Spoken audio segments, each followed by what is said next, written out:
Know yourself, and you will know the universe.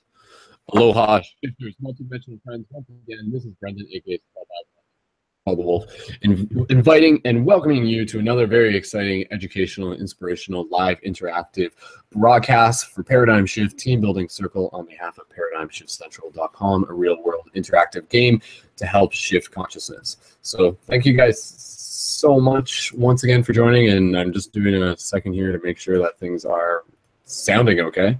Sounded like the mic was kind of underwater for a second, but if anybody in the YouTube can just kind of confirm for me if the audio sounds a little warbly, just before we get moving into things, that'd be greatly appreciated. But again, thank you guys so much for tuning into this. As per usual, we'll just do a brief run through and introduction as to what the Paradigm Shift Central project is, what it's about, and how you guys can continue to get involved with this ongoing interactive real-world game to help shift consciousness.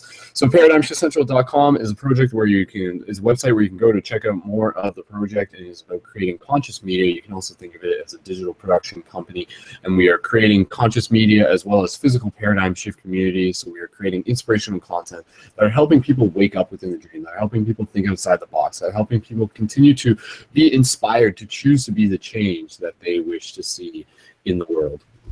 So within this broadcast, following up on last week's broadcast, this will just be a chance for us to be able to check in as shifters, to be able to brainstorm on ideas related to conscious media and aspects within the project, such as the Paradigm Shift teams, each team having its own specific intentions and objectives within the project.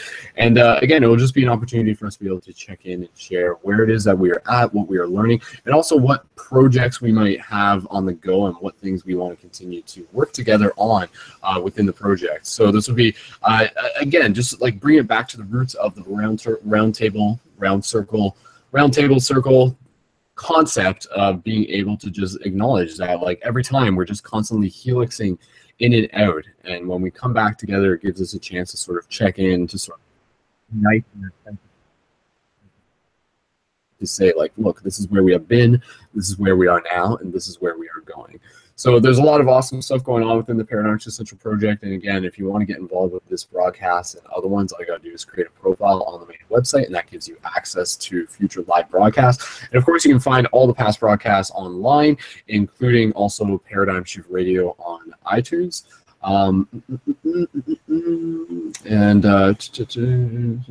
Sorry, I'm just kind of checking and reading the YouTube comments at the same time.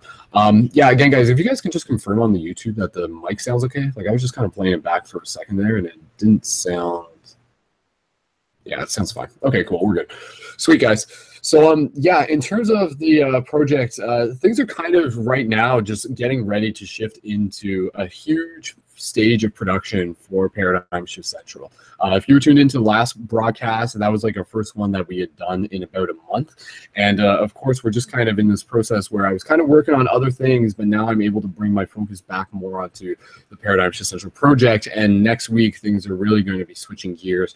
So if you're really looking to get involved, this is a great opportunity to be able to step into the project. So again, we're looking for people who are interested in creating conscious media, who are interested in documenting the shift in consciousness, who are interested in being involved with a variety of shift teams, who have a variety of multimedia skills, who want to be able to use their talents to be able to help inspire others, to be able to help plant seeds. And that's essentially what, as a real-world interactive game, this project is about. It is about being able to creatively use our skills to be able to help change the world, to be able to help inspire people, to be able to help plant those seeds that will continue to make a very real difference within this ongoing story.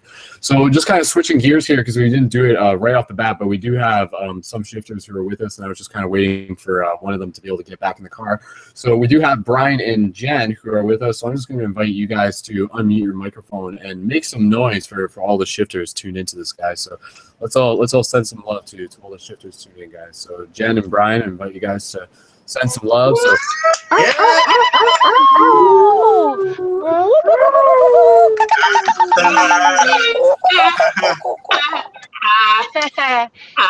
Awesome. Thank you guys so much. And Yeah, so with that said, I'm ready to just kind of get like right into the rotation of what this circle will be about. So what we'll do, we can go through like individual introductions and updates. So I'll just do a brief update, and then from there we'll pass the talking stick around.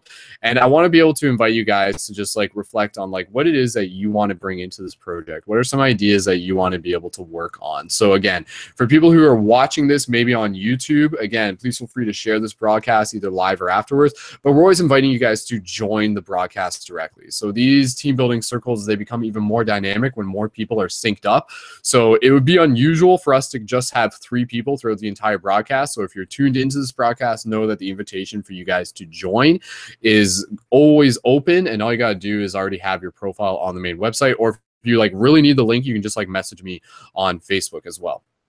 So moving forward, again, our collective intentions are to just like bring together our visions and our inspirations as a team, as we continue to know one another, as we continue to grow together, and we continue to create awesome experiences and awesome opportunities for this entire community. So much love to everyone, and thank you so much for tuning in, guys, once again. So with that said, in terms of my basic updates, within the last week, I was actually spending some time in Toronto. I was visiting my partner, my girlfriend in Toronto, and that was really beneficial for me. And of course, like, you know, a big part of like the work that we do within this game, within the shifting consciousness. It's not just about creating media.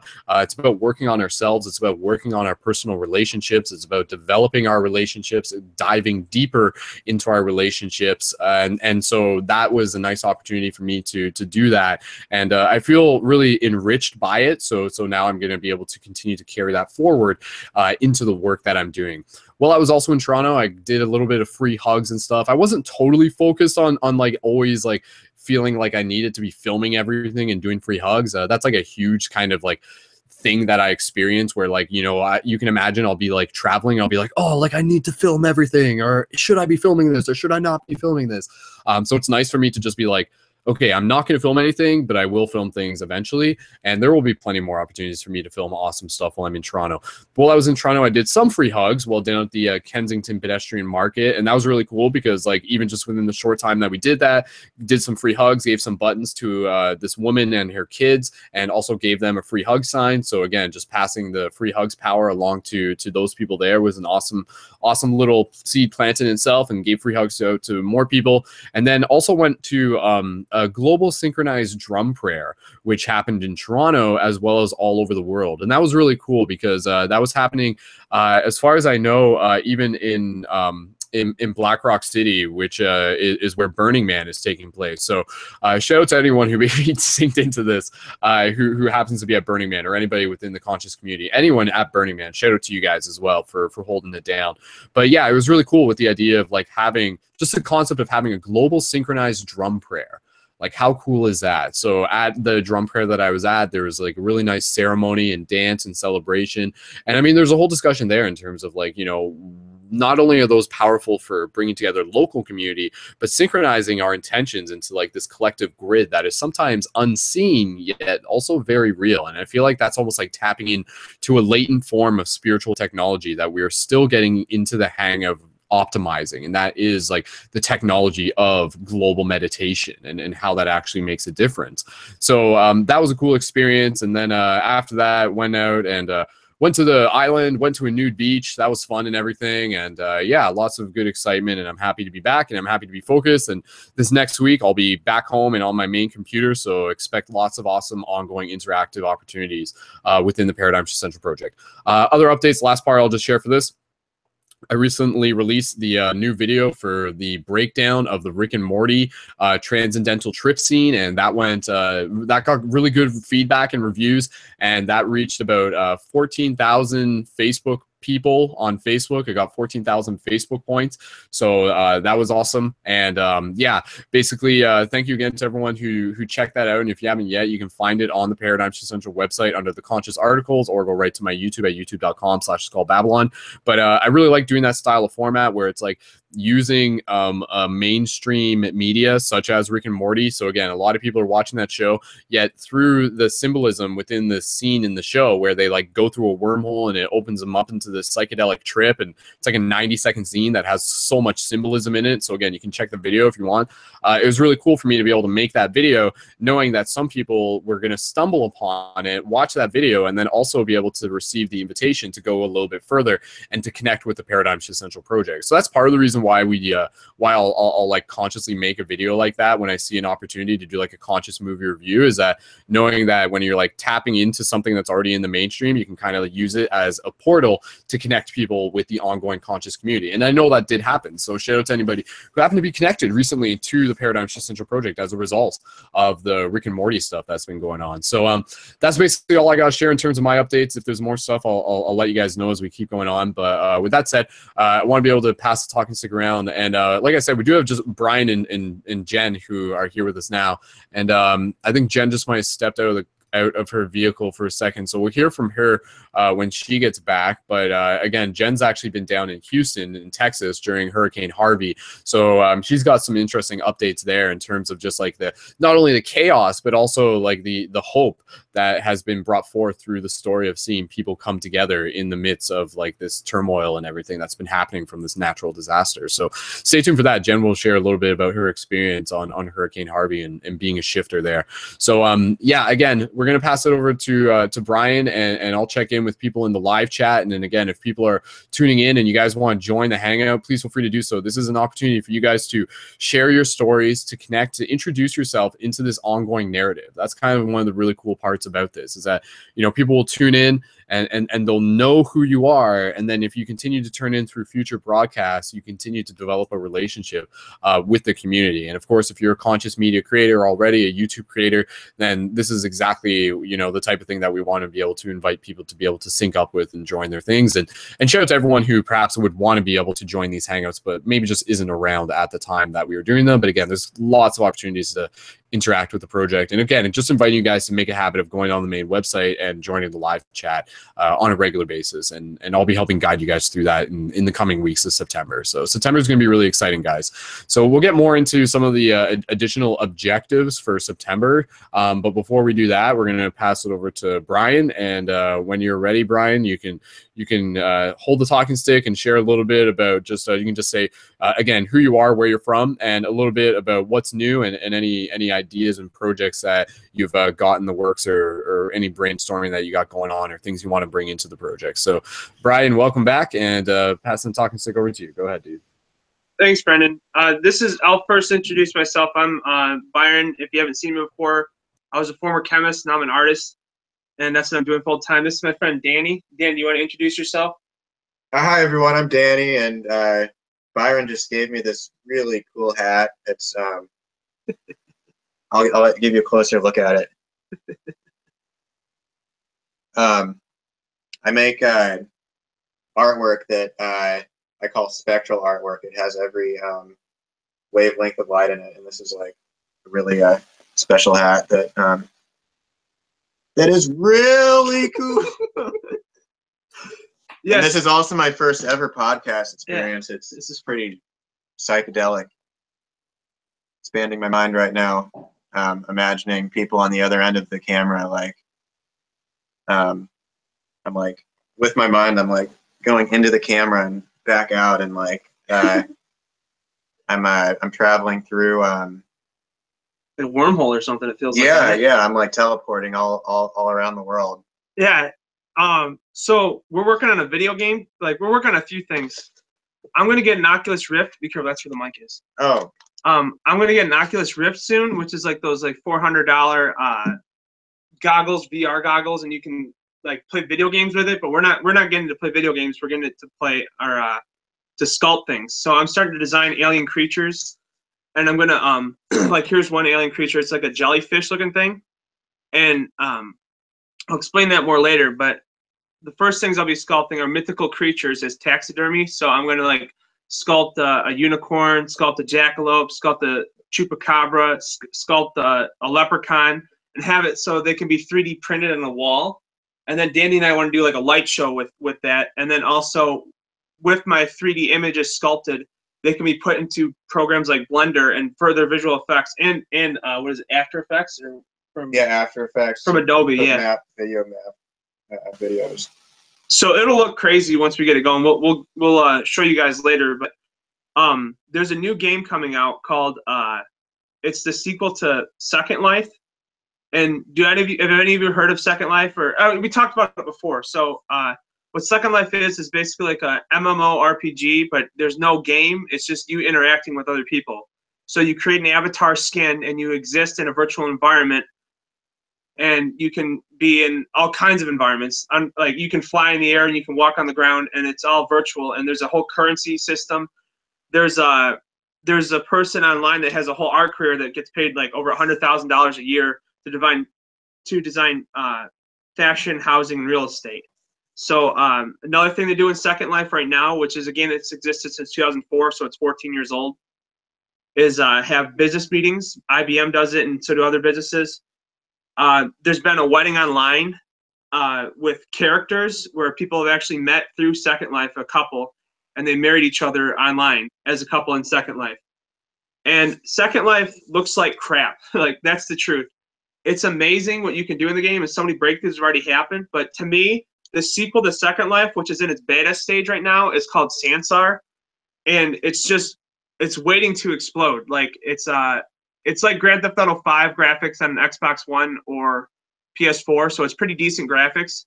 The Second Life is an old, like, World of Warcraft quality at the least or most. You know, it's not that great. So Sansar is the new game, and there's all kinds of, they've already got designs for levels where they're not levels, but just islands you can exist in. And I saw one example where it was just walking to someone's house, and there was a basement that wasn't even finished, and it had hanging light bulbs, and you can design it however you want when you buy the house. So it's like creating a Sims kind of environment. But then there's also abstract ideas where they have like babies that are giants, and you're in the kitchen, and there's you're a miniature Lilliputian, you know, you're Honey, I Shrunk Myself or whatever it was, Honey, I Shrunk the Kids, yeah, whatever. Like, you live in that environment. But I have plans. We are starting to make plans. Your way. What's all right? Maybe you're. Yeah, this is a building we want to design for Sansar, and it floats in the air, so it's like Cloud City. And I'm gonna have like abstracts where, like, instead of this being black, it's like red, orange, yellow, blue, and it melts into the sky. And I'm going to 3D sculpt things to make it have these holographic appearances in the video game. Each of these levels is a party. Each levels is a party, and we can have it themed however we want. Like, we could have it, well, it's supposed to be based off the 7 chakras. Like, you can see the colors right there. But the main level goes up and down, and you go through this portal right here to go to a different party. And so each party can be themed to, like we're in Detroit, maybe we'd hang out in Toronto for a day. You know, everyone from the Toronto area would congregate, and then we would nix each other, and then we'd be able to communicate further than just the segregated bubbles we have in terms of just traveling, you know, because it costs so much just to travel. Like, yeah, you can party with real people, just in case anyone is like confused with, like, through online communication, you'll go into one of these parties with your avatar and be wearing the coolest stuff. You might have even bought your outfit from someone for real money. So your virtual outfit to go party here and here and here. Yeah, with real people. My dream is to have it so you can dress up as SpongeBob SquarePants, as Mickey Mouse, whatever you want, as long as you design the character. But I want to sell characters as a one-time fee, because you can have exclusive islands on Second Life, and it'll be the same as for Sansar.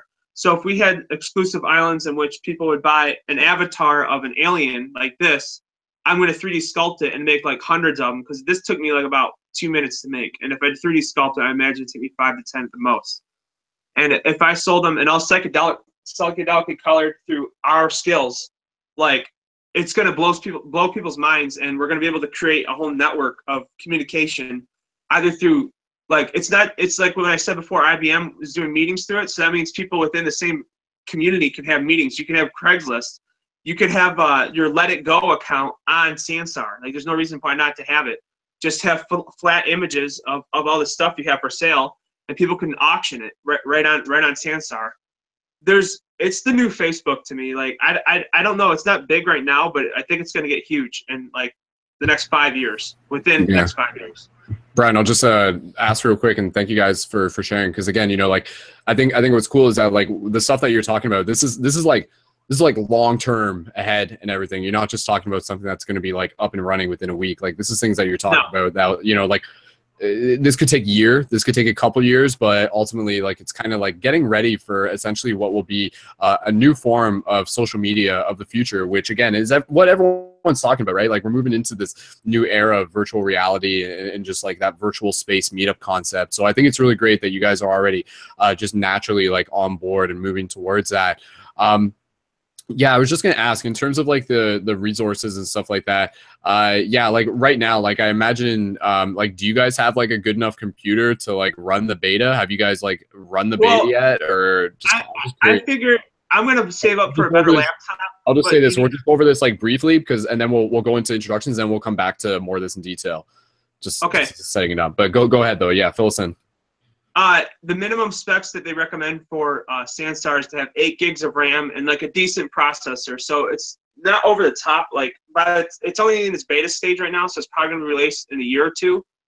And by then, the laptop will cost $300 or $400, I imagine, to play it. Because this laptop I bought in 2015 has 4 gigs of RAM and I think a duo or quad core, and it's nothing special. Right now, we're just designing stuff. We're designing all our stuff. assets. We're banking it. You know, we're saving it for later. Yeah, and I think it's really cool because again, you know, like the limits with that are really your imagination. Like essentially, what we're talking about here when we're talking about like a video game that you can design things within, we're literally talking about a dream space that you can mold and create. That's essentially like what it's comparable to, which is great, which is wonderful because that's like the natural direction that consciousness is moving towards, where we tend to do that, where we take these abilities that we naturally have as spiritual beings, such as within the dream space, where we can literally create things with the thought of our mind, and we're bringing them into multiple layers of this dimension through using the tools of technology and stuff. So yeah, I would say like by 2020 us having these discussions will be very, very like important. You know, like it's good that we're talking about this now, because I feel that by 2020 a lot of what we're talking about now will be like up and running and be common and stuff like that. So it's good that we're getting ready for it. But yeah, you know, just kind of planting on that, like there's no reason, and this is just an invitation for anybody else to get excited about that, of literally having sort of like this like virtual paradigm shift city through this type of interface, or just know? Meetings. It's whatever we want to do. You can exactly right. Different and then have it open rooms and buildings, whatever you're doing, like whatever it is, a podcast, whatever we want to do. And by 2030, all our minds will be uploaded, so we can exist in eternity. It's true. Like about 2030 to 2040, our minds will be uploaded into computers, and we'll be able to connect wirelessly with the internet. It's the next step beyond the goggles.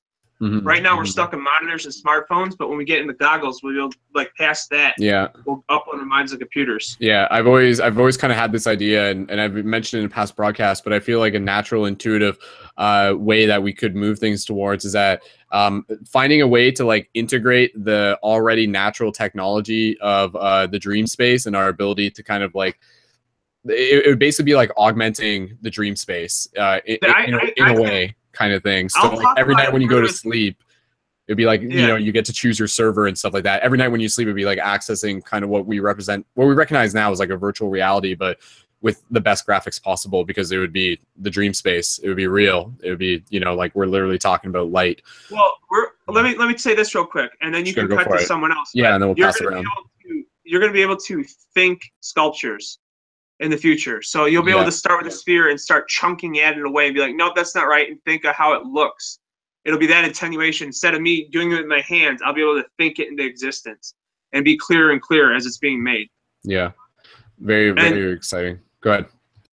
And that's it. I'll talk about more later potential in the future. Like you can clone yourself, like, and that timestamp of when you actually diverge and become two different entities with the same memories, but then shift into having two separate memories. You know, like we're about to enter some like a paradigm shift. Like it's just happening already. Like it's already here, and we don't pay attention to it enough. Like ordinary people don't, because it seems so slow. Because it's not overnight. It all happens. It happens over weeks or over months and over years. You know what I mean? Yeah, man, and I'm psyched. I'm pumped that you guys are on board with it too, because I know we're not the only ones. But yeah, I definitely feel that like, and it's interesting because a lot of this kind of stuff that we're moving towards, the question can be asked: is this stuff that other galactic civilizations, quote unquote, are already in tune with? Like if this is something that is just beginning to naturally emerge here on Earth, then whoever's flying the UFOs, like it's probably something that like they've already got their own version of interfaces with as well. So yeah, it's just like us kind of like creating our own way to continuously connect and continually mimic our natural spiritual abilities through the adaptations of technology and everything. But yeah, again, I've always had that idea that a lot of what we're doing here with like back in the day, like we started this before Google Hangouts was around, and now Google Hangouts is here, and that's like one shift in the paradigm. And then what's beyond Google Hangouts, right? It's just going to continue to become more and more interesting, exciting, and accessible. But yes, we are moving towards the idea of having digital virtual space, and that's a very powerful idea. So there's a lot to brainstorm there. So we'll definitely make some more time to continue brainstorming about that together. And I'm glad that you guys are already on board with just like learning how to model, learning how to work with the tools that we have, because that's important. So cool. All right. Brian, thank you guys. Brian, Danny, is there anything else you guys just want to share at the moment, and anything else we can save for later? I'm good. I'm good. Cool. Yeah. Cool. All right. Awesome. Thank you guys so much. And yeah, I look forward to chatting more about that. So sweet. Okay. Thanks, guys. All right. Awesome. Okay. So we're just going to keep passing the talking stick around. And we do have Forrest, who recently joined. Shout out to Forrest. Aloha, brother. And let me just check in. Let me just see if Jen is back. I don't think she is, just because her camera's off. Jen, I'm just checking in. Jen, are you there? Maybe you are there. Yeah, Jen's not there, so we'll just wait for Jen to log back in. So again, guys, just checking back in with people on the YouTube. We do got some comments in there. Brian, can you just can you type the name of the website for the game? Like it's Sand. It's Sansar is the name of the game. Sansar. How do you spell it? Just like that. You can go on YouTube. Sansar. So Sansar for people who are interested on it. I just see some people in the YouTube asking about it. Excuse me, guys. Yeah, so check out Sansar. The website's already up for like the current beta that they have and everything. So yeah, if people are interested in that, feel free to check it out. And again, just inviting guys to join in on the conversation in whatever mode and modality works for you, whether that be through the YouTube comments, whether it be afterwards, leaving comments in the chat, and even the live chat through the main website. But again, inviting the members of the Paradigm Shift Central community, the direct immediate team who have their profiles, to always join up. And you would have got an email about that, but you can go right to the main website and you'll see the join now button that will pop up as well. So with that said, awesome. Just gonna give a quick shout out to Kirsten, who's joining in from BC. Aloha, Kirsten. So awesome, and aloha to everyone who's joined in as well. So we're gonna keep going around the talking circle, and we have Forrest, who's here. And last time we heard from Forrest, it was actually just before he was about to. Or was it before he was going into the meditation retreat, or did we hear back afterwards? I think they might have heard back from afterwards. Anyways, Forrest has been up to some exciting stuff, so we'll hear from Forrest, and we'll pass the talking stick right over to him. So Forrest, welcome back to the team building circle, and it's good to see you again. And the talking stick is yours. Go right ahead, brother. All right, great. Well, I'm super glad to be able to be back on here again. I've run into a few time constraints, and so I haven't been able to make it the last few times, but super glad to be able to reconnect with you guys again this time. But so my name is Forrest Neal, and I am the lead volunteer coordinator at the Meditation Center of Alabama. So I basically oversee all of the operations that take place there. I organize all the instructors. I organize and plan for events that will be taking place, like meditation and yoga flash mobs. I really do basically everything there, and I absolutely love it. But that's enough about me. But I would really like to spend some time to show my appreciation for people like Brendon, because I remember seeing on Facebook very recently that he went to something like a pro-love rally, which was it was something to move against any sort of movements of negativity or separation.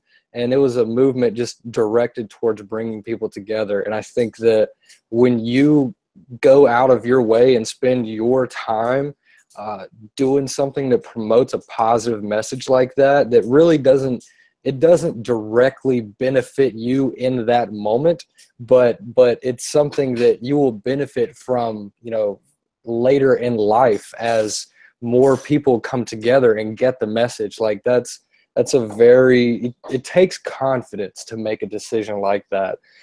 So I really appreciate you, Brendon, for doing that, because you're setting a great example for people.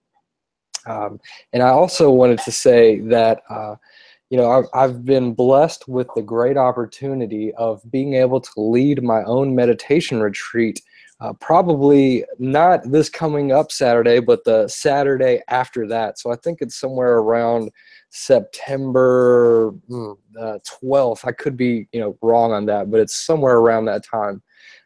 And the theme of my meditation retreat will be the power of unconditional love. And that's a message that I can visualize myself giving, and it creating a powerful state of mind for all the people who are there. And I'll be doing it live at the Meditation Center of Alabama. There will be a live audience, and I will also most likely record it. But maybe just to open up a discussion, if possible, you know, what I plan on doing is having a few events like yoga or some sort of stretching exercise like Qigong or yoga or something along those lines. Then we're going to do meditation. And after that, I'm going to give a lecture about unconditional love. And after that, I have this special opportunity where everyone is just in that peak state of mind where everyone's feeling connected with one another. And it's a special opportunity for us to really bond with each other in some way, have like a group activity where everyone is really just relishing in the moment that's happening right now. And you know, so I would want to know if you guys have any suggestions, and maybe, you know, we can totally come back to this later, but I was wondering if any of you guys may have some suggestions for activities, group activities, that I could possibly do after I give my lecture that could really leave people in a very high pointed state of mind, very clear, but also understanding that what just happened was definitely real, and that it can happen whenever they want to make it happen. But it takes an activity, a group activity for people to feel connected. Because what I've noticed is that, you know, I can keep reading as much as I want. I can keep listening to all the lectures that I want.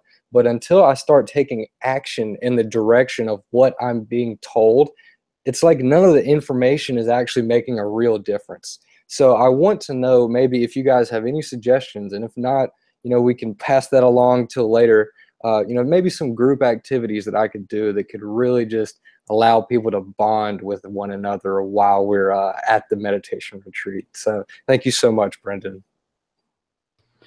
Awesome. Thank you, Forrest, for those updates. And yeah, man, I'd love to be able to brainstorm just some ways to be able to like allow people to kind of, you know, just kind of like connecting on more intimate levels with themselves and with a group and stuff like that. First things that came to mind was like a group cinnamon hug with an ohm. I know that's always a really powerful one, and we've done that at paradigm shift meetings where for those of you who aren't familiar, it's like you get everyone to kind of like hold hands in a line for those who are comfortable doing it. And then the person on one end just kind of like begins to curl, and then everyone just kind of like curls into each other like a snail, like a Fibonacci sequence. And then you create this big like cinnamon roll. And then what happens is that if you get everyone there, and maybe Forrest will be in the middle or however it works. And then you just kind of invite people to just kind of like feel this natural sway which is like really interesting because when you have people, everyone's kind of like in that group circle, you'll just kind of find that there's like this natural sway that just kind of happens, and allow them to just kind of like breathe into that. And then when you just like allow people to do like a group ohm in that space, it can be very, very powerful, very palpable, very visceral. And then you can even invite people to play around with it. You know, you can invite them to kind of like add not just like a single ohm tonation, but they can kind of like add in like their different octaves to it, and they can kind of overlap. And it almost turns into like a little bit of like a choir in a sense, and you just kind of like allow people to stay in that place. That was one idea that came to mind. Another idea would be even just like inviting people to break up into partners with 2 people, and then just like spend some time doing eye gazing with each other. Like maybe inviting them to just do some eye gazing, and then like inviting them to just kind of like create this little bit of like an authentic relationship building opportunity, and inviting them to, you know, just like continue to connect, just inviting them to continue to connect with the people who are there, knowing that you're kind of creating this narrative of like the team that exists beyond just the retreat that you're building, right? So it's not like everyone just kind of leaves and everyone goes back to their job, but, you know, really inviting people to be like before you leave here today, like I'd like everyone to leave like with what they would be able to consider like a new friend or a new close acquaintance in that sense. So yeah, just I think what's really powerful for us is to really keep in mind like the narrative that is kind of like overarching with this theme, right? Like, okay, we're coming here, we're doing a meditation retreat, but why are we doing a meditation retreat, right? Like, yes, it's for ourselves, but like looking at that bigger picture of like us being here is bringing us into alignment so that we can go out and serve our community, and really like bringing that inspiration into it, right? Like I think that can be a very powerful thing.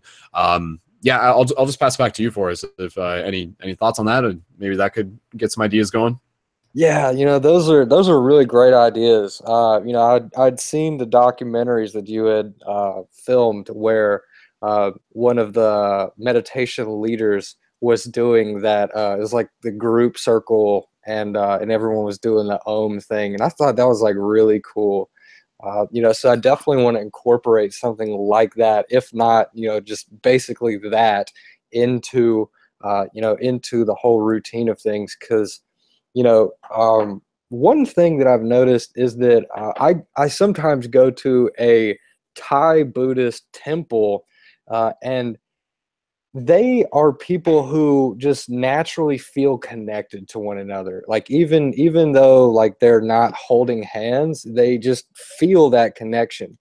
But people in America, and you know, especially people who are not, you know, who have not woken up yet, they need to feel touched to feel connected to somebody. They need to have a human being hug them, because they may not have somebody else touch them like ever. You know, they may just completely fantasize about somebody showing care to them, and you know, they're very scared to voice their desire just to felt like they're being cared for.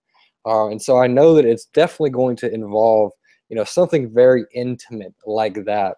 And you know, I'm also definitely going to you know, use the fact that what we're doing right now as a group together.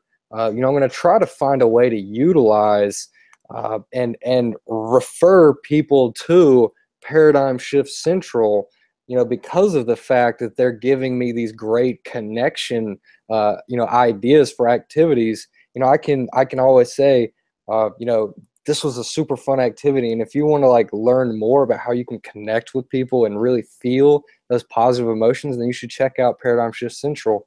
You know, and I can definitely tell, you know, more people about that sort of idea, especially if, you know, that's what I end up doing, is something, you know, like what you mentioned, you know, as far as like doing the Om or, you know, doing the eye gazing. And I think those are really great ideas. So, you know, yeah, so I just really appreciate that, Brendon. Thank you. Cool, man. Cool. And no, happy to share. And just reading in some of the comments, a couple other people, Mecca Frank was just suggesting nature walks help get people out of their funk. So I mean, maybe I'm not sure if you were planning on doing it inside, but I mean, you know, just the obviousness of the benefits of doing a meditation like outside with the feet off, you know, with the shoes off and grounding with the bare feet on the ground. If that wasn't something you had already planned, I'm sure you guys will be outside at some point, but I mean, that would just be like another way for, you know, just like people to, again, I see what you're saying. Like you want them to be able to like feel things viscerally, because sometimes we need that, right? Sometimes we'll just be sitting there and we'll feel like we're waiting for something, but sometimes like when we're connected with the earth, that can actually be something that will like send a tingling sensation up their spine, like they'll actually feel the energy. So yeah, outside with the shoes off could be an obvious one in whatever way that works for you. So yeah. Well, you know, the weather where I live in Mobile, it's, you know, we actually are pretty comparable to Seattle with the amount of rainfall. So it's a little bit different. It rains more often, but not as hard. So, you know, we'll just have to see how the weather is, but I'll definitely keep that in mind. But I think probably the most powerful thing, the suggestion that you gave to me, was the whole idea of the narrative and bringing everything into full circle so that people understand, like, we're not just meeting here just to hang out. Like, there's a reason why we're meeting here. And there's a whole backstory, you know, for our lives and through the history of, you know, the world that has been leading to this moment where we would meet each other. And then what are the, you know, the effects that are going to happen for the rest of the world because of the fact that we've had this meeting, and what can we make out of it? So, and I think, you know, having that whole narrative concept of there being much more to this than what meets the eye, I think that's going to be very, very interesting. So again, you know, Brendon, I think like this is like right up your alley. I mean, you seem like you've been doing this for a while, so yeah. Cool, man. Cool. And just before we switch gears, can you remind us again of where and when this retreat is for people who might want to be involved and how they can be involved? Okay, great. So the meditation retreat is going to be at the Meditation Center of Alabama, and it's located in Mobile, Alabama, which is on the Gulf Coast. So it's a great place to have a relaxing experience. We're like basically right on the water. So it's super great. You know, for the actual event, it's going to be free, or I should say donation based. But you know, there won't be somebody at the door holding up a bowl asking for money. It's just going to be what you feel like is worthy of you having this experience. But we'll also have dinner or a lunch at the restaurant, and it's an award-winning restaurant. It's an amazing place. You know, it's a great place to, you know, have a family reunion or to like bring somebody on a date or something like that. And it's going to be a super awesome experience. We have them all the time and people love them. And if I, you know, if you meet me, and you come up to me and say, hey, I know you from Paradigm Shift, I'm going to be very happy. So, you know, I'll be very happy to see you and introduce you to everybody. And I would do that for anybody, but especially for people, you know, in the Paradigm Shift network, because I know that you're already seeing like eye to eye with me, you know, with what I want to accomplish in my life. And, you know, with what you guys, from what I've heard, you know, want to accomplish very similar, impactful things in other people's lives. So yeah, so thank you so much. Sweet, man. Yeah, I'm excited for you, dude. And sorry, just my attention's kind of just like on a couple things, but remind me the exact date again. The exact date, I can look it up here. I can just find my calendar on my phone. Okay, so it's going to be the second Saturday in September, which looks like September 9th. And just to be clear, that date is not a hard date. It could be the next Saturday, which is the 16th, but I will definitely, come back online with you guys and make sure that I get a more updated version of that time, because we just had a meditation retreat with a Buddhist monk, and we have another one scheduled after mine, for the beginning of October. So I'm sort of sandwiched between two meditation retreats. And so we're just trying to coordinate the best time, but it's either going to be, for sure, it's either going to be September 9th or the 16th. I will be sure to clarify that with Brendon, and then I'll also come back online and let you guys know, hopefully next time we have one of these group podcasts together. Sweet, man. Awesome. And for people who are looking to connect with Forrest, you can find him on Facebook. Just look up Forrest Neal. There's probably, I think he's probably the only one, but Forrest is spelled with 2 R's.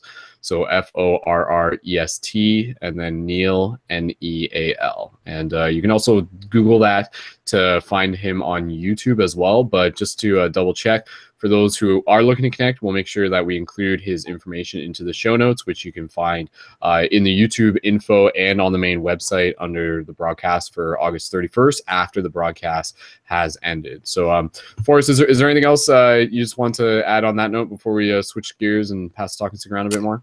Nope, that's great. Thank you so much for giving me the opportunity. And, I'm glad to hear more from you guys. Awesome. Thanks, man. And yeah, I did actually just want to go back and take a minute here, because it's funny, in the midst of like everything that I've been up to in the last week, a lot of stuff happens in the last week.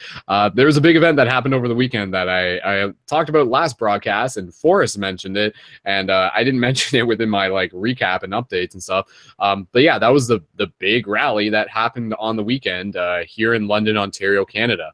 And so just to clarify, because I'll give you guys a little bit of a story as to what actually happened, because I think it was like an awesome documentation, an awesome reflection of the shift in consciousness. So the event that happened is that on Saturday in our city, there was a group of people who are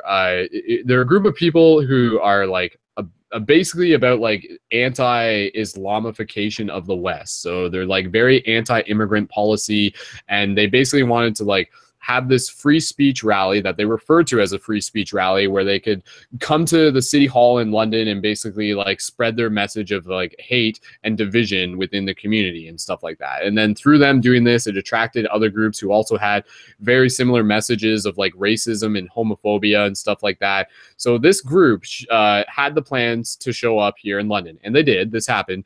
But then prior to this happening, other community organizers within London wanted to be able to counter their protests with a love rally or an anti-hate rally. It's one in the same rally. But so basically what happened is that, so again, on Saturday, this hate group basically showed up, and then the love group also showed up, and the numbers were like totally like the amount of love people was like so many compared to those who were there like with their message of hate and stuff like that. And so there were maybe 20-ish people there who were on like the anti-Islam side, and then literally there was like hundreds and hundreds of people who were on the love side of this rally. So it was a really powerful event, and as the event continued to happen, like literally it kind of poured out into the streets, and more people just showed up, and all of them had like lots of different signs. And what made it really powerful is that, I mean, these events have been happening in the United States, and I'm sure other people have heard about them, about like the anti-fash clashing with the fascists, or the alt-right and the alt-left. Like I don't really like kind of use those terms. Maybe it's more of like an American thing or whatever, but at a lot of those rallies, we've seen stuff like, people posting things on different media feeds and things about how a lot of those have actually turned violent, and a lot of these people who have come to like to protest the fascists, if that's what we're calling them and stuff like that, would sometimes result in like violent ways of like trying to stop them and stuff like that. Here in London, we did a really great job of keeping things very peaceful in the midst of like the heated tension. So there was the police there, and the police like created their barricade using the bikes. It was very like well orchestrated and everything, and the police did a really good job of like making sure that like things were like in a way that weren't going to get like too out of hand and stuff. But the people on the love side, like we were there with the intention to keep things peaceful, while still making our message known. And for different people, that would be showing up in different ways, right? So there were people on the love side who were yelling at these people on the hate side, and they were just kind of like just expressing their anger and expressing their raw emotion, but also expressing their passion for what it is that they want to see in the community, which again is like unity and acceptance and diversity and everything like that. So it was this really polarizing example of just kind of like where we are at as consciousness. But by the end of the day, you know, it's safe to say that love won, that love wins. You know, like by the end of the day, the hate group left, and the love group was like, we went around and we walked around the park and everything like that, and the numbers again just showed for themselves. And there was an article posted on Vice about like the title of it was like I forget how they worded it exactly, but it was basically like anti-Islam rally drowned out by love rally in Canada type thing. So it was a really powerful thing. And so again, that's a video that I documented. I documented that experience there. I interviewed people there, and yeah, and I was there and I was doing free hugs and everything. And that's the video that I'm going to be working on, and that will be one of the new videos that we'll be releasing in the next week, hopefully, if I can get it done as soon as I can. But it was interesting because like when I originally went there, I talked about this last broadcast, how like I wanted to be like standing in the middle with a free hug sign and just kind of like see what happens. And I think going into it, I kind of had this visualization that things would be a little bit different from how they actually were.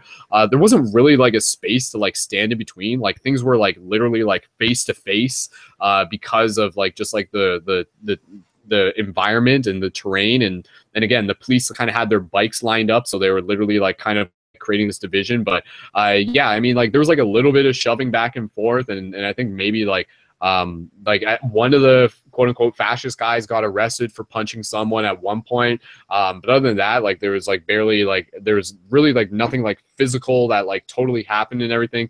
But yeah, like I did do free hugs and I was connecting with people there, but I can genuinely say I didn't end up hugging anybody like on the other side.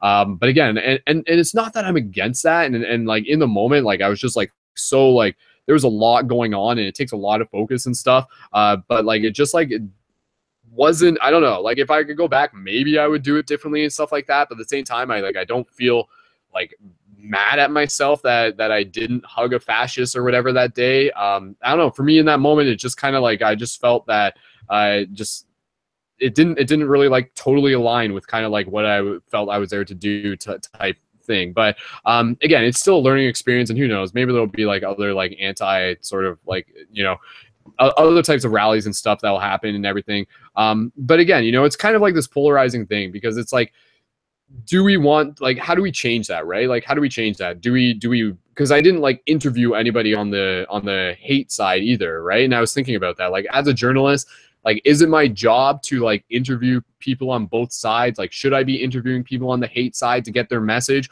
Or should their message like literally just kind of like, is the message that love should just like silence out the hate message or something, right? Like, is that how you get rid of it? Do we even give them the opportunity to like spread their message of hate within something that I would edit into a video? I don't know, guys. It was a complex scenario, and you know, I showed up as best as I could. I by the end of the day, I felt that I did good, but at the same time, I was like, maybe I could have done a bit better and everything. But it was a pretty intense situation overall. So I'm not going to beat myself up over it too bad. And ultimately, like, the video will still be really, really important. And again, I'm looking forward to being able to edit that together for you guys. And the title for the video is titled "Loving Through the Hate."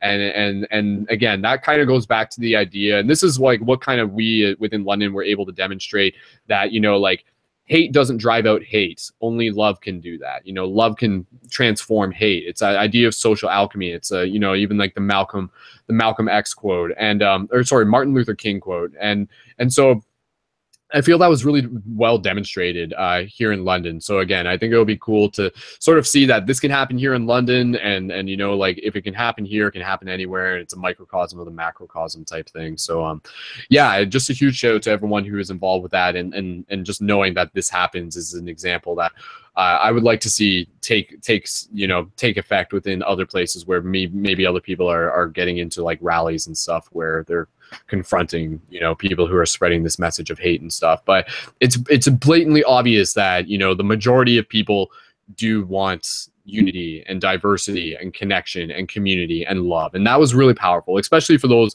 who showed up that day who were of like, you know, who were Muslim, and for them to see that, like, that was really powerful, you know, for them to be like, okay, you know, this is a community who's got our backs and we're looking out for each other. And again, I think like over time, like these hate groups will just kind of like dissolve. It'll just kind of like dilute into like amidst like the abundance of love. So it's important for us to just like, you know that like love will always win, and we just have to sometimes show up as again, like as like guardians, as light guardians, and really being able to stand there in our unity, in our strength of our message that we were putting out there. So yeah, it was a really powerful day, and again, I'm looking forward to being able to share with you guys the video that comes out of that. So yeah, whew, it was intense, I tell you. Okay, so yeah, just moving things along, guys. I want to be able to continue passing the talking stick around, and we do have Jen who is with us, and Jen, if you're ready, we can pass the talking stick over to you, and you can share a little bit of updates. And again, Jen is in Houston, Texas, and again, that's where the Hurricane Harvey has been hitting. It's kind of interesting. I just want to give a quick shout out here that Hurricane Harvey was actually happening, and 2 days ago would have been the 90th birthday for my grandfather, and his name was Harvey. I don't know. It's like an interesting synchronicity there, and yet somehow again within like the chaos of Harvey, all of this like unity has actually been brought into motion throughout the Houston community and stuff. And my grandfather was like a really big influence for me growing up, and he was like he was out of all my grandparents, he was one who I really connected with, and me and him were really similar in terms of like conscious ideas and shifting paradigms. And I took a lot of influence from him, and a lot of what I do is continuing to just carry on with the love that he shared with me. So yeah, I just want to give a shout out to my grandfather. So he would have been 90 2 days ago. So shout out to Grandfather Harvey. So and to all the you know, elders out there. So okay, let's pass it over to Jen. And Jen, it's great to see you again, and we're glad you're safe. And please feel free to just, again, you can just say who you are, where you're from, Houston, Texas, obviously, and just tell us a little bit about, you know, what your experience has been like, and what message you want to be able to report back on from your perspective of the shift in consciousness through the midst of this. So Jen, when you're ready, go right ahead. So sure. Well, my name is Jennifer. Jennifer Hawley. Thanks. Sorry, I'm in and out. I'm always working on Thursdays, but I'm here. You always ask what we are doing to help this shift, and you know, my always come back is this mindfulness. But I want to let you know that these the perfect opportunities to do these free hug events, and what a perfect opportunity right now in my city. So I plan on Saturday getting out to the convention center where they have the majority of the people that were just had to leave their homes and so on. So I plan on getting out there. I just got to I want someone to film it, because I really want this. I want to film just the smiles on people's faces when I just bring a hug. I can't wait. And so I have one lady that wants to do it with me, Ellen Bush. So that's pretty neat, because I've been kind of waiting for a neat moment to do it. And then right now, you know, the city needs it. So I kind of pulled over for a minute because I'm actually still in the middle of delivering a pizza. But what I kind of wanted to share right now is just like our whole city and the coastline of Texas obviously took a major hit, and literally it just kind of moved out yesterday.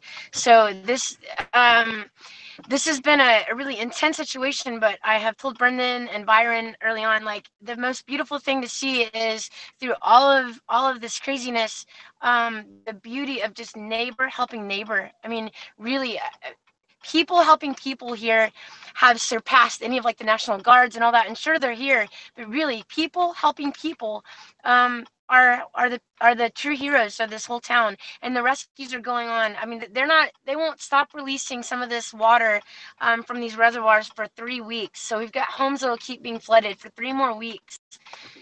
So with that being said, it's like you know, through such a catastrophe comes this great spirit of this town. And this town has really lost its spirit. Kind of let me kind of bring that around, because we're a really large city, fourth largest city in the United States, always been there since I've been alive. But we've taken on a lot of new people due to, this is a huge oil and gas city, which is horrific, right? And so this city has got a lot of new people in it, and it just doesn't have the same vibe that it used to have. And I have a feeling that through something like this, it just really brought the Houstonians back together, like remembering that we are kind of like a really big city with a small mindset, because that's what we used to kind of call ourselves. So I don't know, something this beautiful is really kind of brought back, not that I didn't have faith in humanity, because I definitely have faith in humanity for sure, but it's neat to see it on such a grand scale. So in such a catastrophe, there's beautiful stories happening all around. So all I can do, you know, right now is just stay in that mindfulness, and then get out there on Saturday when I can, because I've got to work until then. And then Saturday, I'm going to get out there and help bring some clothing, food, all that good stuff. And then I want to do my free hugs with my friend Ellen. So hopefully she'll be able to film it, and then I can just take it live on Paradigm, right? Can I take it right to yours? Mm-hmm. Yeah. So Jen, super excited. Yes, yeah, go ahead, I plan on keep talking. staying out there for a few hours. I just plan on staying out there for as long as I can. So I think it'll be a really neat thing to film, and for you guys to see the people coming together, because I think just like, you know, in any other catastrophe that I've seen, it doesn't matter where it is, it always brings you know, it brings the globe together, because like deep down you're like hurting for people. So I hate that it happened to this city and to the coastline, but it's things like this happen all the time. And so I want to try to bring some positivity to it, and the city's showing it all over, but I want to show how great people are coming together, and what a better way to bring Paradigm into it. And also, Brendon, I wanted to let you know that I have a media background, so I'm super stoked in getting hooked up with you on doing some of this, like media kind of shifting with just media, like subliminal consciousness and stuff like that. Just, you know, I'm really good with abstract and stuff that's kind of metaphoric, and you know, that like my project graduating from school like blew everyone's mind, because it was all on racism, and it was extremely like abstract. And I mean, I left the class with like, what's that all about? But it had a major message, so I'd really like to get involved. And I want to bring my 1+= t-shirts to Paradigm too. And I'm done. Heard. Yeah, Jen, I would love to be able to see you guys do a little bit of you know, like free hug filming and stuff in Houston when it's appropriate and stuff. Well at the same time, like knowing, like obviously you don't have to film all of it and everything, but because I mean, you know, again, I think when you're just like carrying the sign around for a day, there's always going to be lots of people to connect with. And just kind of reading some of the comments in the YouTube right now and just reiterating them. Not having this, that's the user's name. They're just saying, and this is a great idea, and it's just something they were even mentioning earlier that I just want to be able to bring attention to. They were saying maybe an alternative to free hugs for people who aren't okay with physical contact would be free listening. Just offer to let people say whatever they want and listen in silence. So again, you know, like as much as the free hug sign is it's a good way to be able to get people's attention. To me, the free hug sign, like it's not always literally just about free hugs. You know, it's again, it's that invitation for people to connect. So like when somebody might see a free hug sign, like that's also a chance for you to be able to communicate with them, and you can say like free hugs too, or like free smiles too, or you know, free listening. Yeah, I like it. Yeah, especially in a situation like this. Yeah. Yeah, some people are going to be very sensitive and everything, and I mean this goes for any situation and everything, right? Like. Sure. With free hugs, the way how they work best is like not when you're like trying to like place hugs upon someone else, but you're allowing them to make that free will and that free choice on their own. But again, you know, like I think when you see that eye contact with people, like that's where it starts, and just being able to see that, and just them knowing like we were that talking you're earlier about with the eye contact. Yeah. Right. Getting that connection. Yeah. Super excited. So excited to be part of the team we have. So totally, Jen. Totally. And just in terms of like, if you guys are filming, I wouldn't focus too much. I mean, you can try like live broadcasting some of it to YouTube, or sorry, to Facebook and stuff.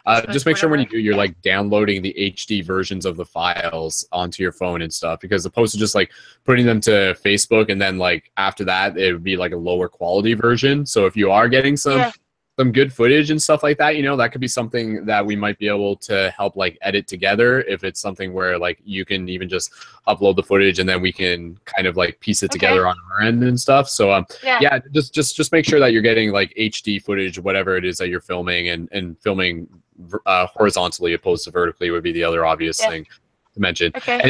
And yeah, and totally. And you were mentioning the shirts and stuff that you've created in the past. I want to be able to brainstorm.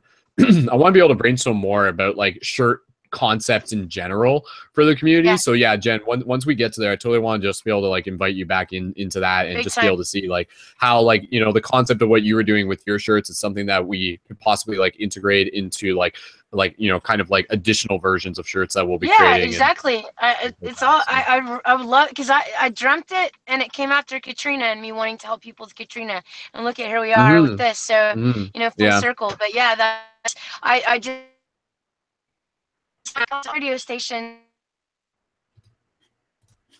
Me and my friends the time of day, and so I went to bed and I was like, man, how can I show people how one adds up, you know? And I woke up with all these people like in a stand, like literally like a baseball stand, but like literally like at your neighborhood baseball. So just like a small little stand, but it had everyone wearing these red T-shirts that just said 1+1, and then it was just 1+, and the next person had 1+, and if you read it, it just goes 1+1+1+1+1, and then as I woke up, I came and I started drawing stuff out, and then it came out the way it is on my deal. And I'll post that on Paradigm, because that is a big, huge connection. When I saw you, I connected to your T-shirt, and I was like, wow, my T-shirt, and we're in the same, you're kind of going in that same vibe. So that kind of connected me to you anyway, you know? I mean, just with that whole concept of just the collective. Totally. Yeah, and you know, again, I see like 1+=, and then like the Paradigm Central, you know, logo. Yeah, like, and I like the idea of like, again, like shirts not just being like something you wear just for fun, but are actually something that become like a tool, like a practical tool to be able to be like a beacon for people, or like, again, like sort of like a form of interactive art in a way. So imagine in a marathon or like, you know, running for something or anything. Yeah. And I don't know. It equals the solution is what I came up, is it takes all of us to do our part. Right. So I'd really like to connect that with this and add my media. I'm going to cruise off and deliver this pizza. Peace to all you guys. I'm still on and I'm listening, but I'm just going to have to break off and do this. Sounds good. All right, Jen. Thanks again. And we're glad you're safe, and thanks for bringing the vibes to Houston, and just much love to everyone down there. So you rock. Awesome. Yeah, keep you guys posted. I'm still here though. Okay. Awesome. Thanks. Sweet. Yep. Awesome, guys. So yeah, again, show to Jen, and just much love to everyone in Houston, and the things we humans go through. So beautiful. It's very inspiring as much as it is just harrowing. So okay, guys, we'll keep moving around, and it's about almost 11 o'clock on our end, and yeah, we're going to be wrapping up this episode again with a tarot card reading and a little micro meditation at the end, as per usual. And again, just want to be able to introduce, we do have another player who joined, Dayne, and we'll get him to introduce himself in the next minute. And then from there, just kind of like allowing the conversation just kind of open up. Because again, I just want to be able to ask you guys, you know, what would you like to see happen through the Paradigm Shift Central projects in the future, you know? So we'll just kind of brainstorm some ideas for a little bit, and we'll also go over just some general objectives within the project that we'll be continuing to focus on within September, but also moving forward as well. So let's just check in. Dayne, if you're there, I'm just going to wait for a cue from you before we pass it over. And I think Dayne might have just stepped away for a second, so we'll just take a second there.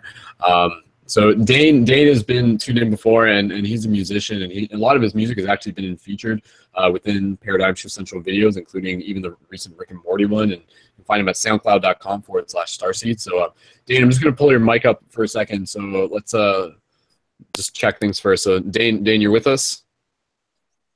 Yeah. Can you guys hear me? Yeah, sounds pretty good, man. Welcome back. Is my mic working on? Yes, it does. Can you hear us okay? It is? Yeah. Yeah, it sounds good, man. Sweet. All right, we'll pass the talking stick right over to you. So again, Dayne, you can just say who you are, where you're from, and any projects you've been working on to help shift consciousness, and anything else you want to bring to the circle to continue to help inspire and share what the shift looks like from your perspective. So welcome back, brother. Cool, man. Yeah. So, hello. I'm 24. I live in the Berkshire Mountains currently in Western Massachusetts. It's like about 2.5 hours between Boston.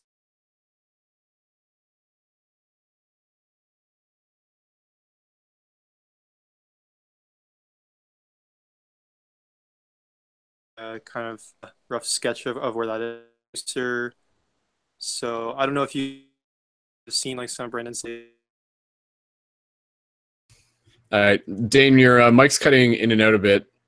Just wanted to be able to let you know. I think the connection might be a little shoddy. So, Dayne, can you confirm if you can hear me at this moment, real quick?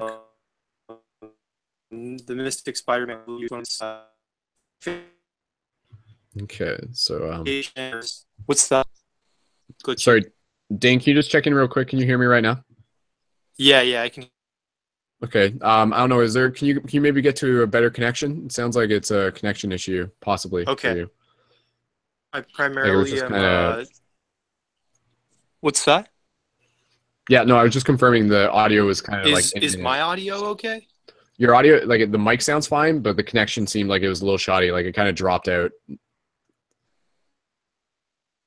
So yeah, the thing is, I went out to the Cheers Wi-Fi router. Let me go back inside. Yeah, exactly. Just go find a better signal. I think that's fine. So, yeah. So Dayne's just gonna give us a little bit of some updates, and again, he was mentioning that he's been making music for quite a while, and a lot of his music has actually been music that I've been using within various Paradigm Shift Central videos, and will continue to be using because a lot of his stuff is just like really, really awesome and very sort of like meditative and great ambient tracks and everything. So even for other people who may be looking to use music from Dayne in their videos as well, that's something that's totally available for people. And yeah, we'll talk a little bit more about that. So Dayne, just checking back in. Go ahead. You're in a better signal now. Yeah. My connection should be better now. Can you guys hear me all right? I think that sounds a bit better. So we'll pass it right back to you, man. So you can just kind of restart your introduction if you don't mind. Yeah, sure. So I'm Dayne. I'm 24. As I mentioned, I live in the Berkshire Mountains, which is it's in Western Massachusetts. It's part of the Appalachian Mountains, and it's like 2.5 hours between both Boston and New York City, more or less. And it's a really, really magical area, just like super high vibe, really, really beautiful. It's a vortex for sure. Lots of really interesting stuff goes on here. But anyways, I'm a music producer, primarily a musician. I don't know if you guys know Gabe Solomon, but I live with him, and we, for one, facilitate transformative music workshops, and we play a lot around here and around the world. We've played at festivals like Geo Paradise Tribal Gathering in Panama, and some other festivals around as well. And so music is like a huge part of our lives and of what we have to share with the world. I mean, it just ties everything together for us, and seems to be like one of the, well, really the predominant gift that we have been graced with and that we share with others. So as I mentioned, as Brendon was talking about too, I have provided music for the Paradigm Shift Central content, and looking forward to continuing to do that as well. And yeah, totally. As Brendon mentioned, like if you guys are interested in using my music in your videos, definitely reach out to me. I mean, that is something that I would be really excited to talk about, and yeah, that would be really, really cool. And also, if you guys have any projects that you are needing music for, like original music, and you feel like, I guess, like the material that I already have out on the web is not necessarily, I guess, suitable, or you want something that's like specially catered to your project. Oh, sorry, I'm kind of blocking the cam. Definitely let me know. I mean, that's another thing that would be really, really cool to just collaborate with you guys on. So yeah, I guess to kind of like check in and give you guys an idea of what I've been up to lately. I just put out my 8th album like 2 weeks ago on the Lionsgate, and I'm really excited about that. I have also been, and this is something that I've been exploring for a few years, but I also collect Ormus and Orgonite, which are both two kind of like healing tools and consciousness expanding tools. They work with like subtle energy, life energy, and so that's another thing that I'm, I guess, involved with. I have like an Etsy shop, and I sell those things online. So that's another kind of means by which I like to interface with expanding consciousness and just exploring different healing modalities and things like that. And I also do sound healing as well, both in group settings and just like solo. So yeah, that's kind of like a little, I don't know, without giving you guys too much of a mouthful, some of the things that I've been up to lately. So yeah, Awesome. definitely looking forward to connecting with you guys. I'll type out some of my contact info, like my website and my Facebook page, maybe like my SoundCloud or Bandcamp or something. So yeah, feel free to reach out anytime. Seriously. Yeah. Awesome. Sweet. Thanks, Dayne. And yeah, I have a question for you in a second. I'm curious to ask you. And again, for those who do want to be able to just continue to connect with Dayne, we'll make sure we include his show notes, his links into the show notes. So I just wanted to check in real quick. Looks like Forrest might be dropping out. Forrest, if you're there, if you just wanted to say a quick farewell to people tuning in, we can just kind of pass the talking stick over to you real quick if you're there. Forrest, just giving you a chance. If you want to just say farewell and anything else, go. Let me just pull your microphone up. Go right ahead, man, before you head out.